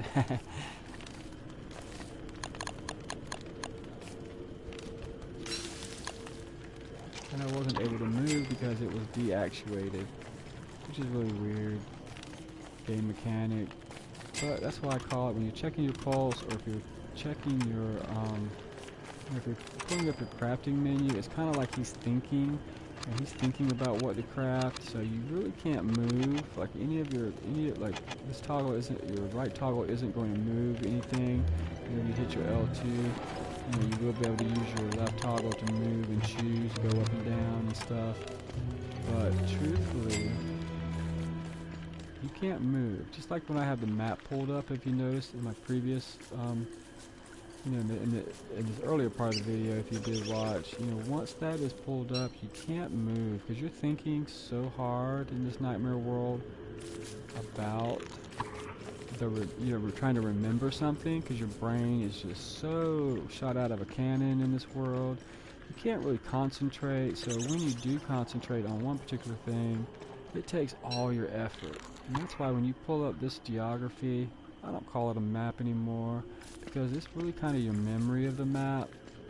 Once you pull that up, your character's thinking so hard about it, you can't think of anything else. You can't do anything else. He has to stand still and really concentrate.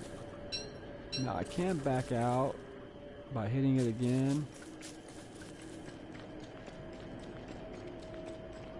But I can make the mistake of backing out with my L2, my R2 and my L2 controller. Like if you notice, like I can actuate my R2 and my L2, and I will zoom in and zoom out of the map.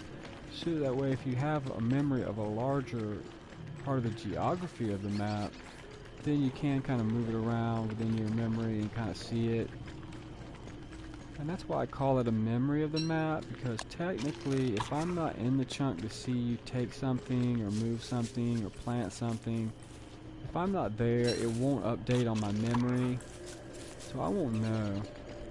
So you can kind of troll people and grief them. That's how people get away with it, because if I'm not on the chunk with you, and if I'm not in the area, yeah, I'm not going to see it. I'm not going to be able to do anything about it, or ask you not to, or even if that's not the case, I may not even care that you are doing it. We may need the supplies, but if I don't know, if I go over to this chunk over here to get that rock, and if I don't update my memory of the map, then I may go out there real desperately trying to get that one rock because I need one or two rocks, to build something, to craft something important for me to advance in the game. And if you've already taken it, if you've already cut it down, and if you're not wanting to share, unfortunately, I won't know that that rock over there has been taken until I update my memory of the geography. So yeah, that's how trolling happens. That's how people give you grief in the game. And that, hate to say it, but that is one of the mechanics. Because you're not playing alone, you're playing with other people. And the mechanics are set up that way to do it. Hi Delardo. Thanks viewers for watching. Hope you're enjoying it. Hope you're learning a little something with me. Alright, now we have more broadcast viewers. That's awesome. Welcome guys. You are welcome to come and play. I am going to be streaming probably for about another hour. But this is all about game mechanics and how to play this game. If you have any questions, feel free to ask in the comments. And if you are watching, what I'm doing today for my stream is I'm not attacking anything. Yeah, I made me a little spear here, I made me some armor, but today I'm trying to show my viewers on YouTube and you guys at home that are watching on your PS4 or your PlayStation rather, you can actually play the game without attacking, without being aggressive. If you watch my past streams, yeah, I can fight, I don't mind. I can take a passive, it's your option. But if you choose not to attack, you can get away with it. Like this guy, he's aggroed against me right now because my sanity, as I explained, has dropped below 30. So I'm just trying to show how to avoid this guy, try to do some things to keep my sanity up, and I'm doing it the hard way.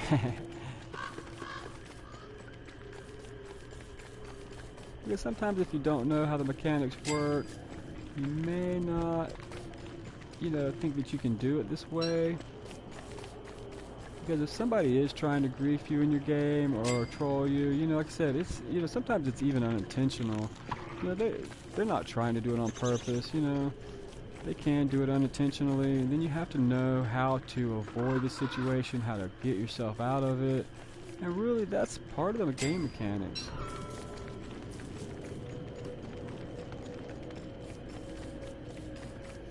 Alright, my goal was to sleep, but I'm gonna have to go out and maybe find 1 or 2 flowers to bring my sanity up.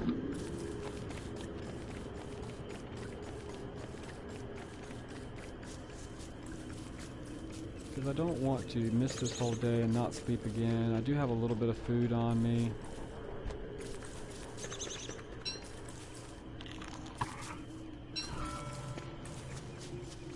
Now I can attack these shadow guys. It's a night crawler.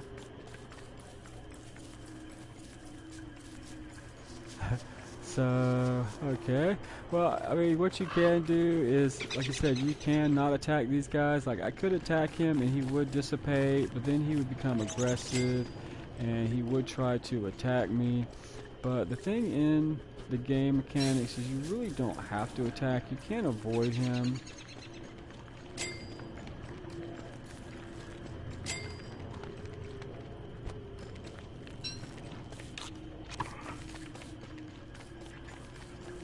Now I have a Terrorbeak on my back, and that guy is really kind of tough, so I may have to take him out.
Yeah, once your sanity drops so low, you really kind of do have to attack to keep these guys off your back. Now I've got 2 of them on my back. My sanity is now at 0. I have gone completely insane. And the only way for me to recover it is to avoid getting hit so I don't get hurt.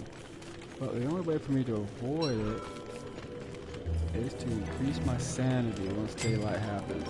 And I could have lit my torch. I didn't want to waste it. I didn't want to get too far from my fire. But, you know, part of the game mechanics can happen. You can kind of, you know, grief yourself and troll your own self. Like I've showed in previous videos. It's easy to do.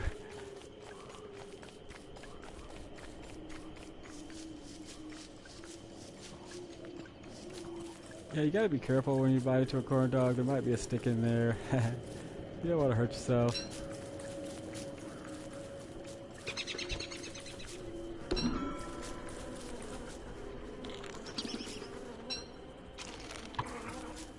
Alright, let's see if we can't get our sanity back under control before the next nightfall, and then we can sleep. Yeah, like I said previous, I don't really like to eat the flowers if I can help it, but I've kind of griefed myself into a situation here. Kind of troll myself. Just trying to show what it is that you do when you become insane. What you have to deal with if you don't want to play aggressively, keep these guys off of it. It's easy to do, it just takes some doing. Just like if somebody does come into your world and, you know, they may grief you intentionally or unintentionally, or they may troll you unintentionally. It happens. But what you can do is a little easy to fix. It just takes time.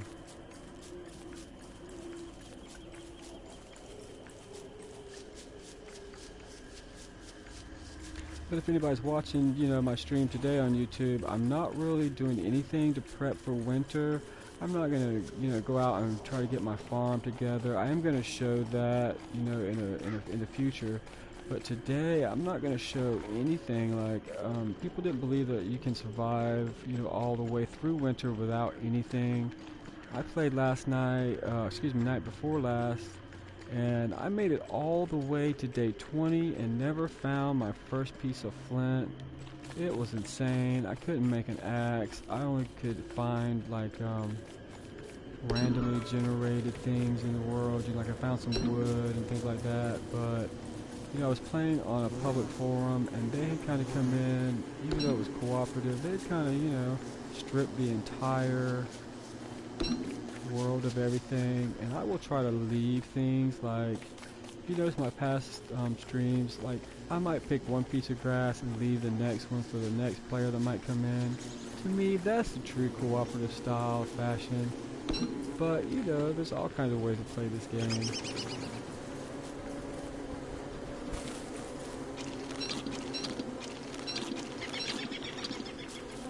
Just trying to regenerate some health here. Let's see what I can do with my berries. Yeah, if I can get my food back up, then I'm going to sleep tonight and regenerate, just to kind of show people, you know, hey.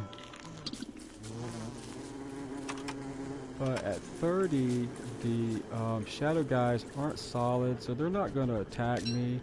If I can keep it above 30, then if I can keep my food above 50, then I can sleep tonight. And I'll be able to regenerate, and by tomorrow I should be back in full health. And then if I wanted to, you know, I could continue farming, or I could continue, you know, prepping for winter. But today's broadcast, I'm really not showing how to prep for winter this time out. Like I have shown that in my previous streams, like especially on my non-vocalized streams, like when I had a full complement of players, like I showed. Yeah, I know I need sticks, right? That's right, I do need sticks. Thanks viewer, because well, it's very easy to avoid deer clops. You don't have to attack any mob in this game. People think that you do. Like, I can totally go passive. What you do to handle deer clops is he won't really be that aggressive if you keep your naughty quotient down. Yeah, I've had him spawn in, take one swipe at me, but my naughty quotient was so low, I didn't hurt anything. I didn't scare any bunnies by, you know, making any sudden movements. I kept my naughtiness down. And when he did come out, he took one swipe, saw that my naughty quotient wasn't big enough. He kind of walked away. He despawned. But if he is mad at you, and if you have been a little naughty, if he does want to be aggressive, you can take him out. You can either... Yeah, you can kill a deer clops. I can kill a deer clops too, and I'm going to show that later on.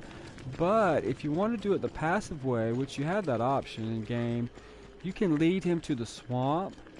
You can lead him to maybe, I would recommend leading deer clops to your beefalo, because one swipe, he could take all your beefalo out. You know, he could just kill them. They're gone. They will regenerate, respawn. Thankfully, eventually. I think it takes a few days or maybe a season. I'm not sure on all the little mechanics, but he will take them out. But if you take him to the swamp, he can't swipe faster than the tentacles can retract, so they can double tap him. Bam, bam. Now he can get a clean hit on the tentacles, and he can take them out if he gets a good swipe. But there are other mobs in the swamp too. Like if you notice those, they look like swamp people, like swamp man. I don't know what they are, like half fish, half man, half pig or something. I haven't really read them in this channel yet. Yeah, you can do that. That's the thing. You can pit each other up. Like a while ago, I had the hounds after me, and even though I had my armor and I had my spear, I didn't want to attack them. I wanted to show that you don't have to attack the dogs. I've already shown that before in my stream. So what I did is I was trying to lead the dogs, the hounds, down to the Catcoon area where the Catcoons hang out, because they will also fight the hounds for you. Now they can get double teamed. They can, you know, if you have more than 2 dogs down there and you only have 2 Catcoons around, then yeah, you can kind of, you know, they can kind of get killed, but you can help them if you want to.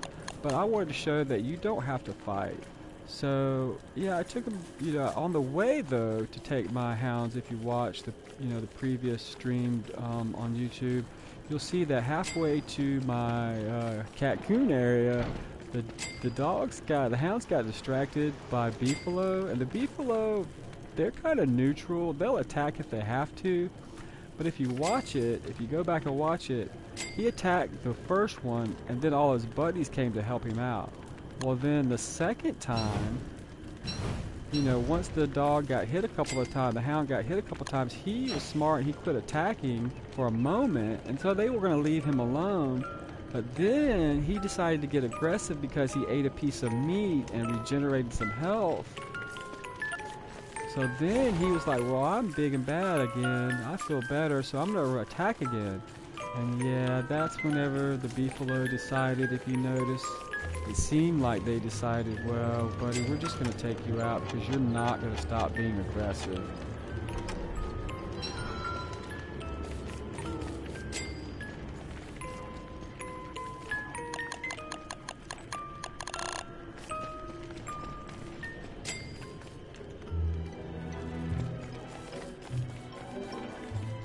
And each one of these monsters, I call them monsters of battle, they're mobs.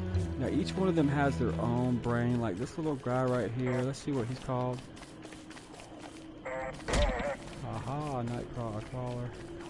Well, see, he can choose to attack me or choose not to, but once I've gone insane, he can come into the physical form and he can attack me if he wants. And he doesn't have a body. He's kind of a spooky kind of spirit thing, so he's really, really hungry because he remembers what it is to eat, but he doesn't have a body to fill up, so he's going to just take me out.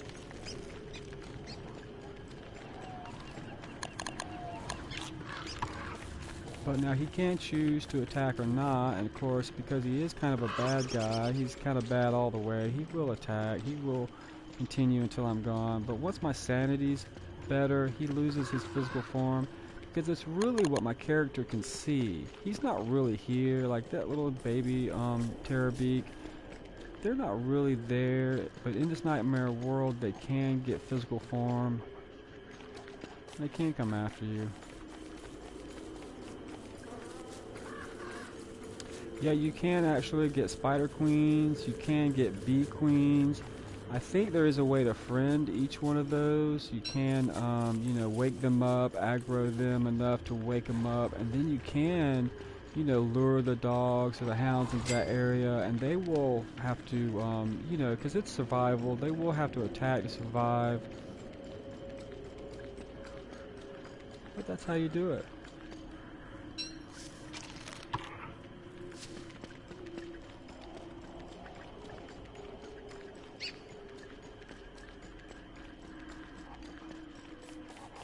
Yeah, you can fight, like with the game mechanics the way they are, you can fight deer clops. You can't fight any of the, you know, monster bosses. You know, these guys are pretty bad. They all have good hit points, they have good attack, you know, patterns, you know, they kind of keep you on your toes. But you can take them out once you learn their mechanics and learn their, you know, your best battle strategy. There are more than one ways to battle them. You know, but yeah, it's, you know, just like with the hounds, like if I'm above them, he has a better chance of hitting me seemingly above the hound, where if I'm beside the hound or below the hound, yeah, he doesn't seem to have the same range on me. Like if I'm above him and he attacks me, he seems to get a lot longer range if I'm standing above him on the map for some reason. I think it's just part of the game mechanics.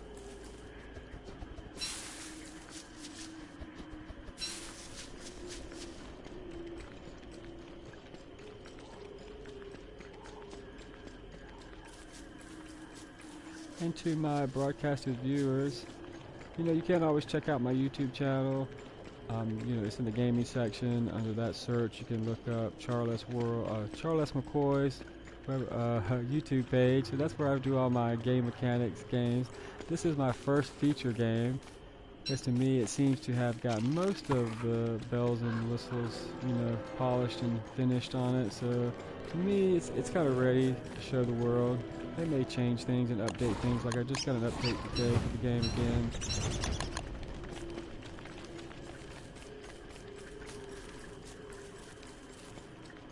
But that's okay. I kind of waited to see, you know, once it was all kind of, you know, finished and done, because with the PC version, it took them a while, the developers, to kind of get all the, you know, things added that they wanted to add, and I think they even left it open to other players, you know, to kind of, you know, that wanted to add things. They could kind of vote here and there, or make suggestions.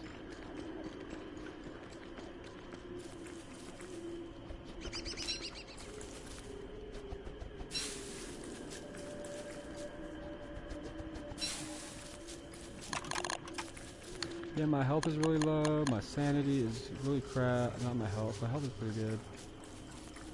Alright, Delardo, you're welcome to come back. You can always watch. If you do miss it here on my my PlayStation broadcast, you can always catch it later on YouTube. Because I'm a little wild, a little crazy. I am actually doing this live. So if the internet connection is bad, if my voice is terrible, oh well, that's just how it goes. It's going to be on YouTube forever.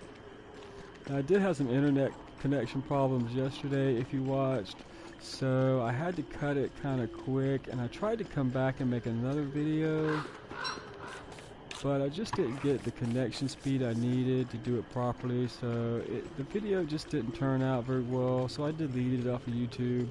I mean, it is out there somewhere in the world. It was just such a bad quality that, yeah, I just didn't think it was, you know, worth wasting my viewers' times. Now, there are a couple of videos on my YouTube channel that are, you know, the vocals are a little bad, the kind of the dubbing is, you know, bad, but I've kind of tried to fix it out. I've tried to, you know, I'm going to try and redub it later. If there's any information that got missed, I'll try to reiterate it on my next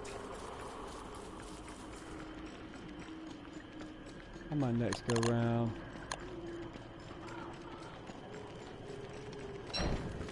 Now, even walking, I'm able to actuate the button to, you know, put it where I want it, and then I'm able to, you know, use my other thumb to go across, you know, and hit the button. So you can kind of juggle the buttons a little bit. It's not that easy to do, but it is possible. And that's what I mean by juggling.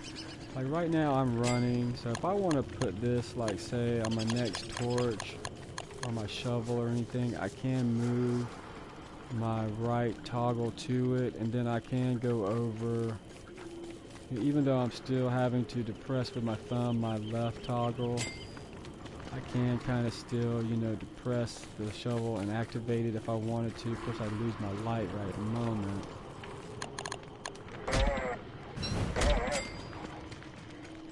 But I could do it. Now I'm going to show you how you die in the darkness.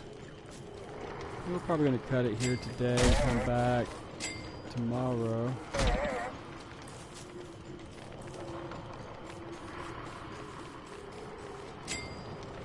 Nah, let's just survive.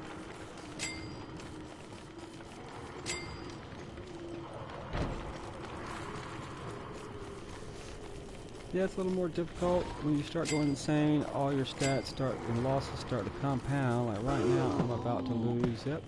If I would have eaten that, I would have been able to survive.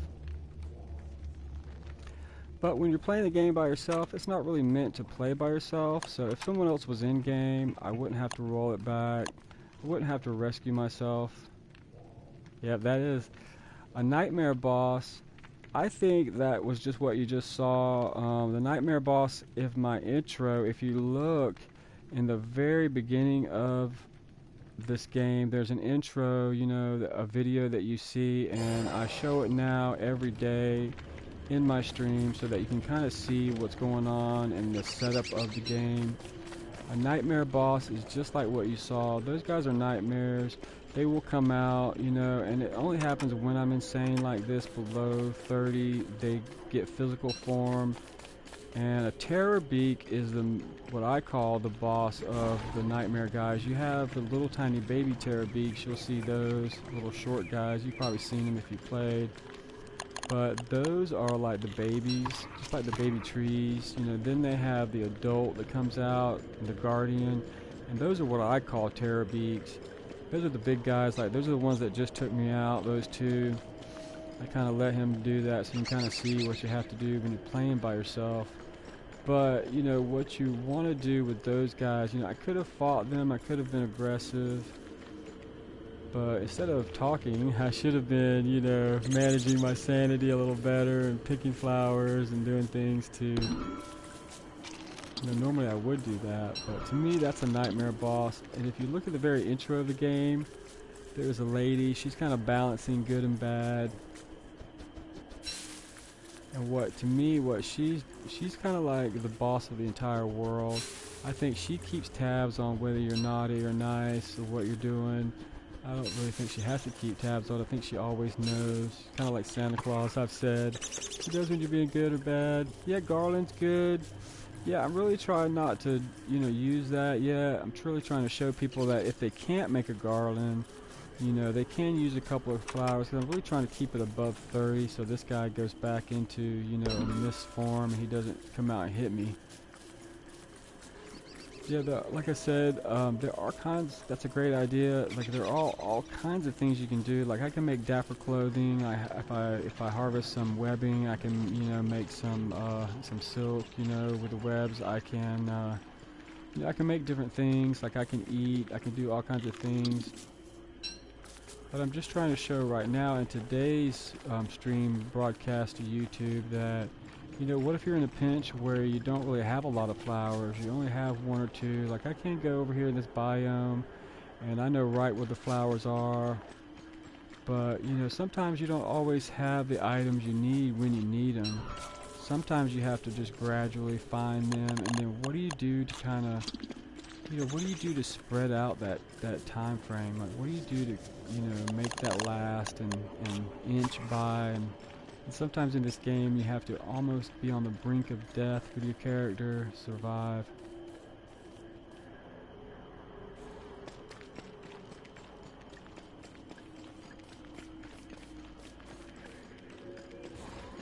Oh yeah, you think she used to work with Maxwell? Yeah, I mean, I read a little bit of the game. I see the kind of, you know, I don't know if I've really researched the story on it, if they have the story on it yet. But, you know, my guess is that poor Maxwell, I don't think it was Maxwell that did all this. I mean, they kind of leave it up to your imagination. But to me, you know, as a gamer, I'm not really going to go and read anything about it. I'm going to try and figure it out on my own, just like with the rest, you know, just like with, you know, with the rest of the world maybe. But to me, my guess, you know, I have read a little bit in the game setup, but to me, my guess would be, just from, you know, being a gamer, where I'm at now in the game, and, you know, pretend like I've never seen it before, my guess would be, no, Maxwell didn't do, I mean, yeah, he might have brought Wilson here to begin with, but if you notice, Maxwell was already here. And if Maxwell was the one that did all this, then why was Maxwell trapped in the chair in the first version? You know, why did he have to lure Wilson here? You know, why couldn't he just get out of the chair? You know, so somebody trapped him in the chair, I think, and it may have been the lady. We don't know her name yet, you know, in this part of the game. You know, we're just trying to figure it out. You know, once we get to that and we do all the, you know, the doorways and we open all the portals, we may be able to figure it all out. She may, you know, she may tell us what happens. And if you already know, you know, that's great. You can give me some spoilers if you want to. But I'm still going to kind of pretend like I don't know for YouTubers, just so that way we can kind of all discover it together. But my guess, Lardo, would be that no, Maxwell wasn't the one who drugged Wilson here. I mean, he did ask Wilson to make the machine, and he did trick him to come here, but he did that so he would rescue him. And if you notice, if you play the first version, you think she is Charlie.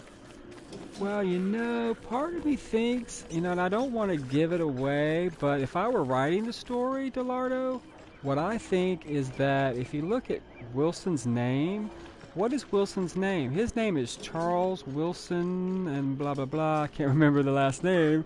But if you look at his name, Charlie is an acronym for Charles. Just like in my name, some people call me Charlie, some people call me Charles. But my guess is that Wilson went back in time with one of these machines he eventually invents, and I think maybe, you know, he didn't necessarily trap her here, but he may have made the mistake of making the first invention that does trap everybody here. Because maybe Wilson, not Wilson, but maybe Maxwell was going to use it to his benefit, maybe. If I was writing the story, I would say, yeah, and then the lady got sucked in here by him because maybe he just wanted to dance all night with her. He tried to drag her here so they could dance in the moonlight all night in his world. Because if you notice, there is magic in the game, so maybe he made it with some magic.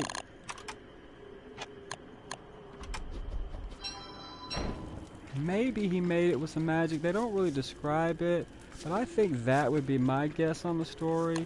He wanted to dance all night and have fun and not have to worry about reality, so he made this world outside of reality.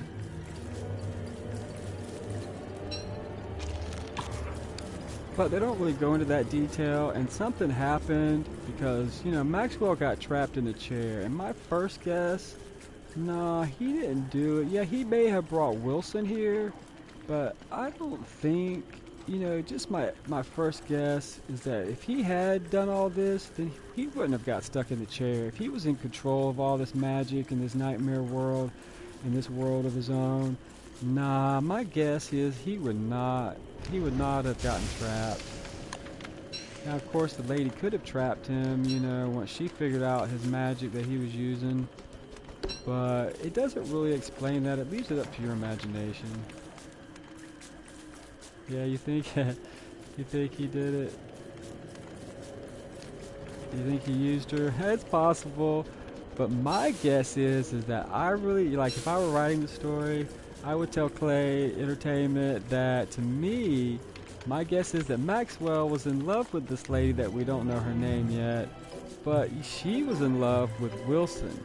And my guess would be that Maxwell got jealous, so he tried to separate the two of them. And we see what happened. Maxwell got trapped because he tried to separate the love of the lady and Wilson. That's my guess. And whenever Maxwell did that, in my version, in my thinking, is, you know, Wilson got upset. He had to make a machine to come into the nightmare world and try to stop Maxwell, and he's the one, Charlie is the one that trapped him. But now, spoiler, is Charlie really Wilson?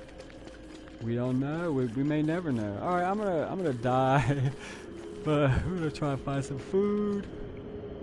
I'm talking and not really paying attention to what my needs are, my stats. But yeah, that may not be the real story. I don't know. They kind of leave it to your imagination. But that would be my guess, is how it plays out.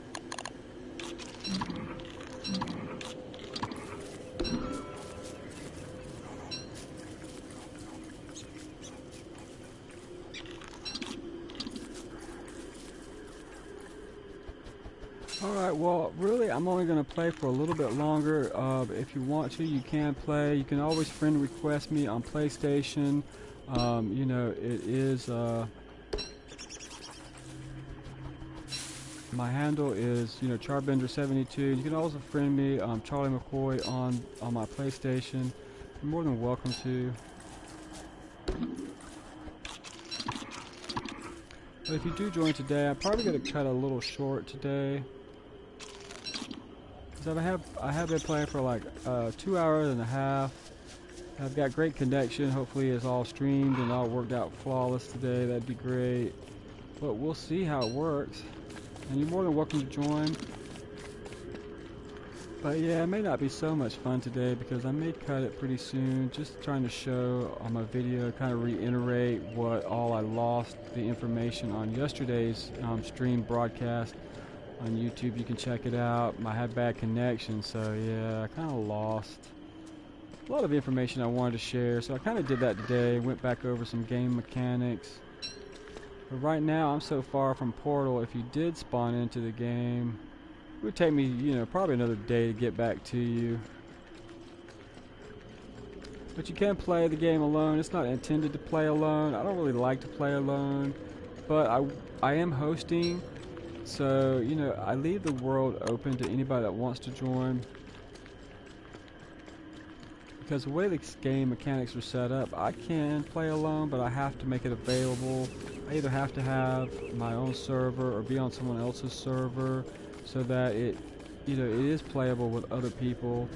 If there was someone else home right now, they could probably jump on with me and play, you know, locally. And I may do a local broadcast in the future, but right now I'm just trying to show everybody the mechanics of the game, and there are a lot of mechanics. I mean, I'm probably going to be doing mechanics for the whole year, and probably never even scratch the surface. But if you watch yesterday's posting and today's, and if you watch them all in succession, I know it takes a long time. It takes forever to watch them all. It's like thousands and thousands of minutes, you know, hours of view time that I've posted. But if you do, you kind of get a sense of, you know, what I'm trying to achieve with the game and what I'm trying to cultivate players, you know, like you that can come and play. Oh, I'm sorry, Delardo, you are. Well, it's so funny because just like my handle comes up differently in-game versus my PlayStation handle, and then I also have my YouTube handle, so if you have a different name for each one, it can get confusing, Delardo. I apologize. If we're already friends, that was a derpy move. But your handle on your friend your game your game thing may be different than your PlayStation handle as a viewer. I know we have too many. I think that's why Google is trying to kind of concise. That's right. Smile and laugh. But the funny thing is, I think that's why Google and other companies are trying to consolidate all of that stuff, because it is so confusing. Yeah, it is so confusing for gamers and for players and for parents that are, you know, game illiterate. You know, they don't have any idea. And they're like, no, that's not the same guy. That's a different guy. And you're like, nah, trying to explain. Yeah, that's the same guy. It's the same handle, same person, but just a different name, different handle, different, you know, posting profile. Could be so many. And that's all part of the game mechanics.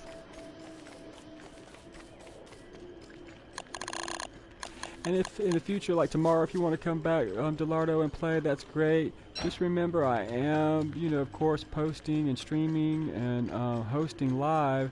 So if you want to make a sign to tell you, if you have, I don't know who's at home with you, or your you know, your parents or your roommates or your friends, you know, just put up a sign that you are broadcasting, so that way they know.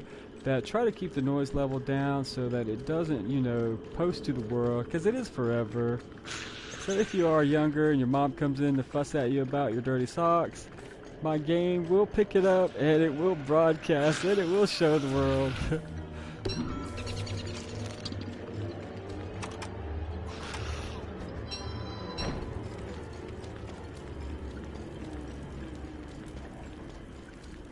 Yeah, I think we've all seen those YouTube videos where the epic fails and, you know, all the bad things happen. It can't happen. But just for the comfort of my other gamers and players in game, I do keep your voice, you know, volume down in the stream, so it doesn't get too confusing when you get a lot of different people talking at once. You know, I can hear everybody and every viewer can hear me, and of course all my YouTubers on my post can hear it later. Now I will later on with trusted players, you know, try to bump up the volume. But yeah, some people have a bad habit of maybe saying naughty language or making rude jokes, and yeah, I don't really want that posted. I even did it yesterday. I made a mistake, and it wasn't a bad joke. It was just, you know, an innuendo. that maybe, you know, some people might have taken the wrong way. It wasn't intended the wrong way, but, you know, it is open to the world, so it's open to interpretation. So, yeah, the innuendo wasn't, you know, in a bad way. It wasn't anything, you know, negative. But if you took it that way, I was like, well, I don't want to take that chance. I'm just going to delete it. So if you see on my, it was posted. Nobody watched it, thank goodness, because it was only a couple minutes. I lost internet connection. But I did remove it. I don't want anybody to, you know, take it the wrong way and think, oh man, you know, what is this guy talking about? He's wacko. But I'm not, so it's cool. I don't really curse or use bad language, you know, but other people, it's just second nature, you know, to express your emotions with words like that. I try not to. Now, I'm not going to say in the future it won't ever happen, but, you know, I have pretty good self-control when it comes to that kind of thing. It's not my nature just to use that kind of vulgarity, but, you know, hey, it happens. I'm not going to harsh on anybody that, you know, we're all imperfect. Nobody's, you know, flawless. Nobody's perfect. It happens. So, you know, in the game world, that's kind of why I keep everybody's mic down so they're comfortable. If they do have to say something, you know, with an oops factor, it's cool.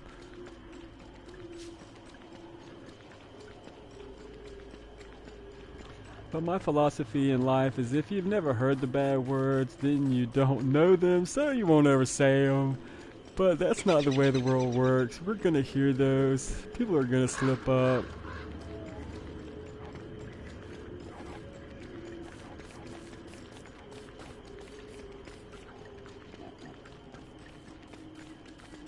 Alright guys, thanks broadcast viewers, and later on thanks to YouTube viewers, and I guess you are watching live. You can be watching live right now on YouTube. So I should thanks everybody for watching and playing today. I am going to cut it today here at 2.5 hours, and I will come back tomorrow, and I'm going to use the same world. I'm not going to try and, you know, it's already day 19. People are like, crazy, what are you doing? Tomorrow, if you want to play, we are roughing it. We are camping out. We are doing it with nothing. That's alright. Bye, Delardo. But on tomorrow and on this particular world, we are roughing it. That means we're not going to make a science machine. We're not going to make a crock pot. We're not going to make anything. We're going to do it the hard way. People want to come in and challenge the game. Well, this is how you can challenge yourself. If you notice, I've already had to roll it back once because I died. I let myself die just to kind of show what it looks like. I host, on YouTube, I try to host and stream every day, Thursday through Sunday. I stream 6 to 9. Now sometimes I will host a nighttime game. You know, it's a late midnight stream. Not everybody's still awake for that. But I do broadcast it to YouTube, you know, live. So you can watch it later, and you can go on there and watch any now later if you want to. But that's what we're going to do. We're going to rough it. And I do come here every Thursday, Friday, Saturday, and Sunday, 6 to 9. You can play, you can join the open world. I host the game live, so you can join if you find the server on the East Coast. And I'm going to cut it here today, guys.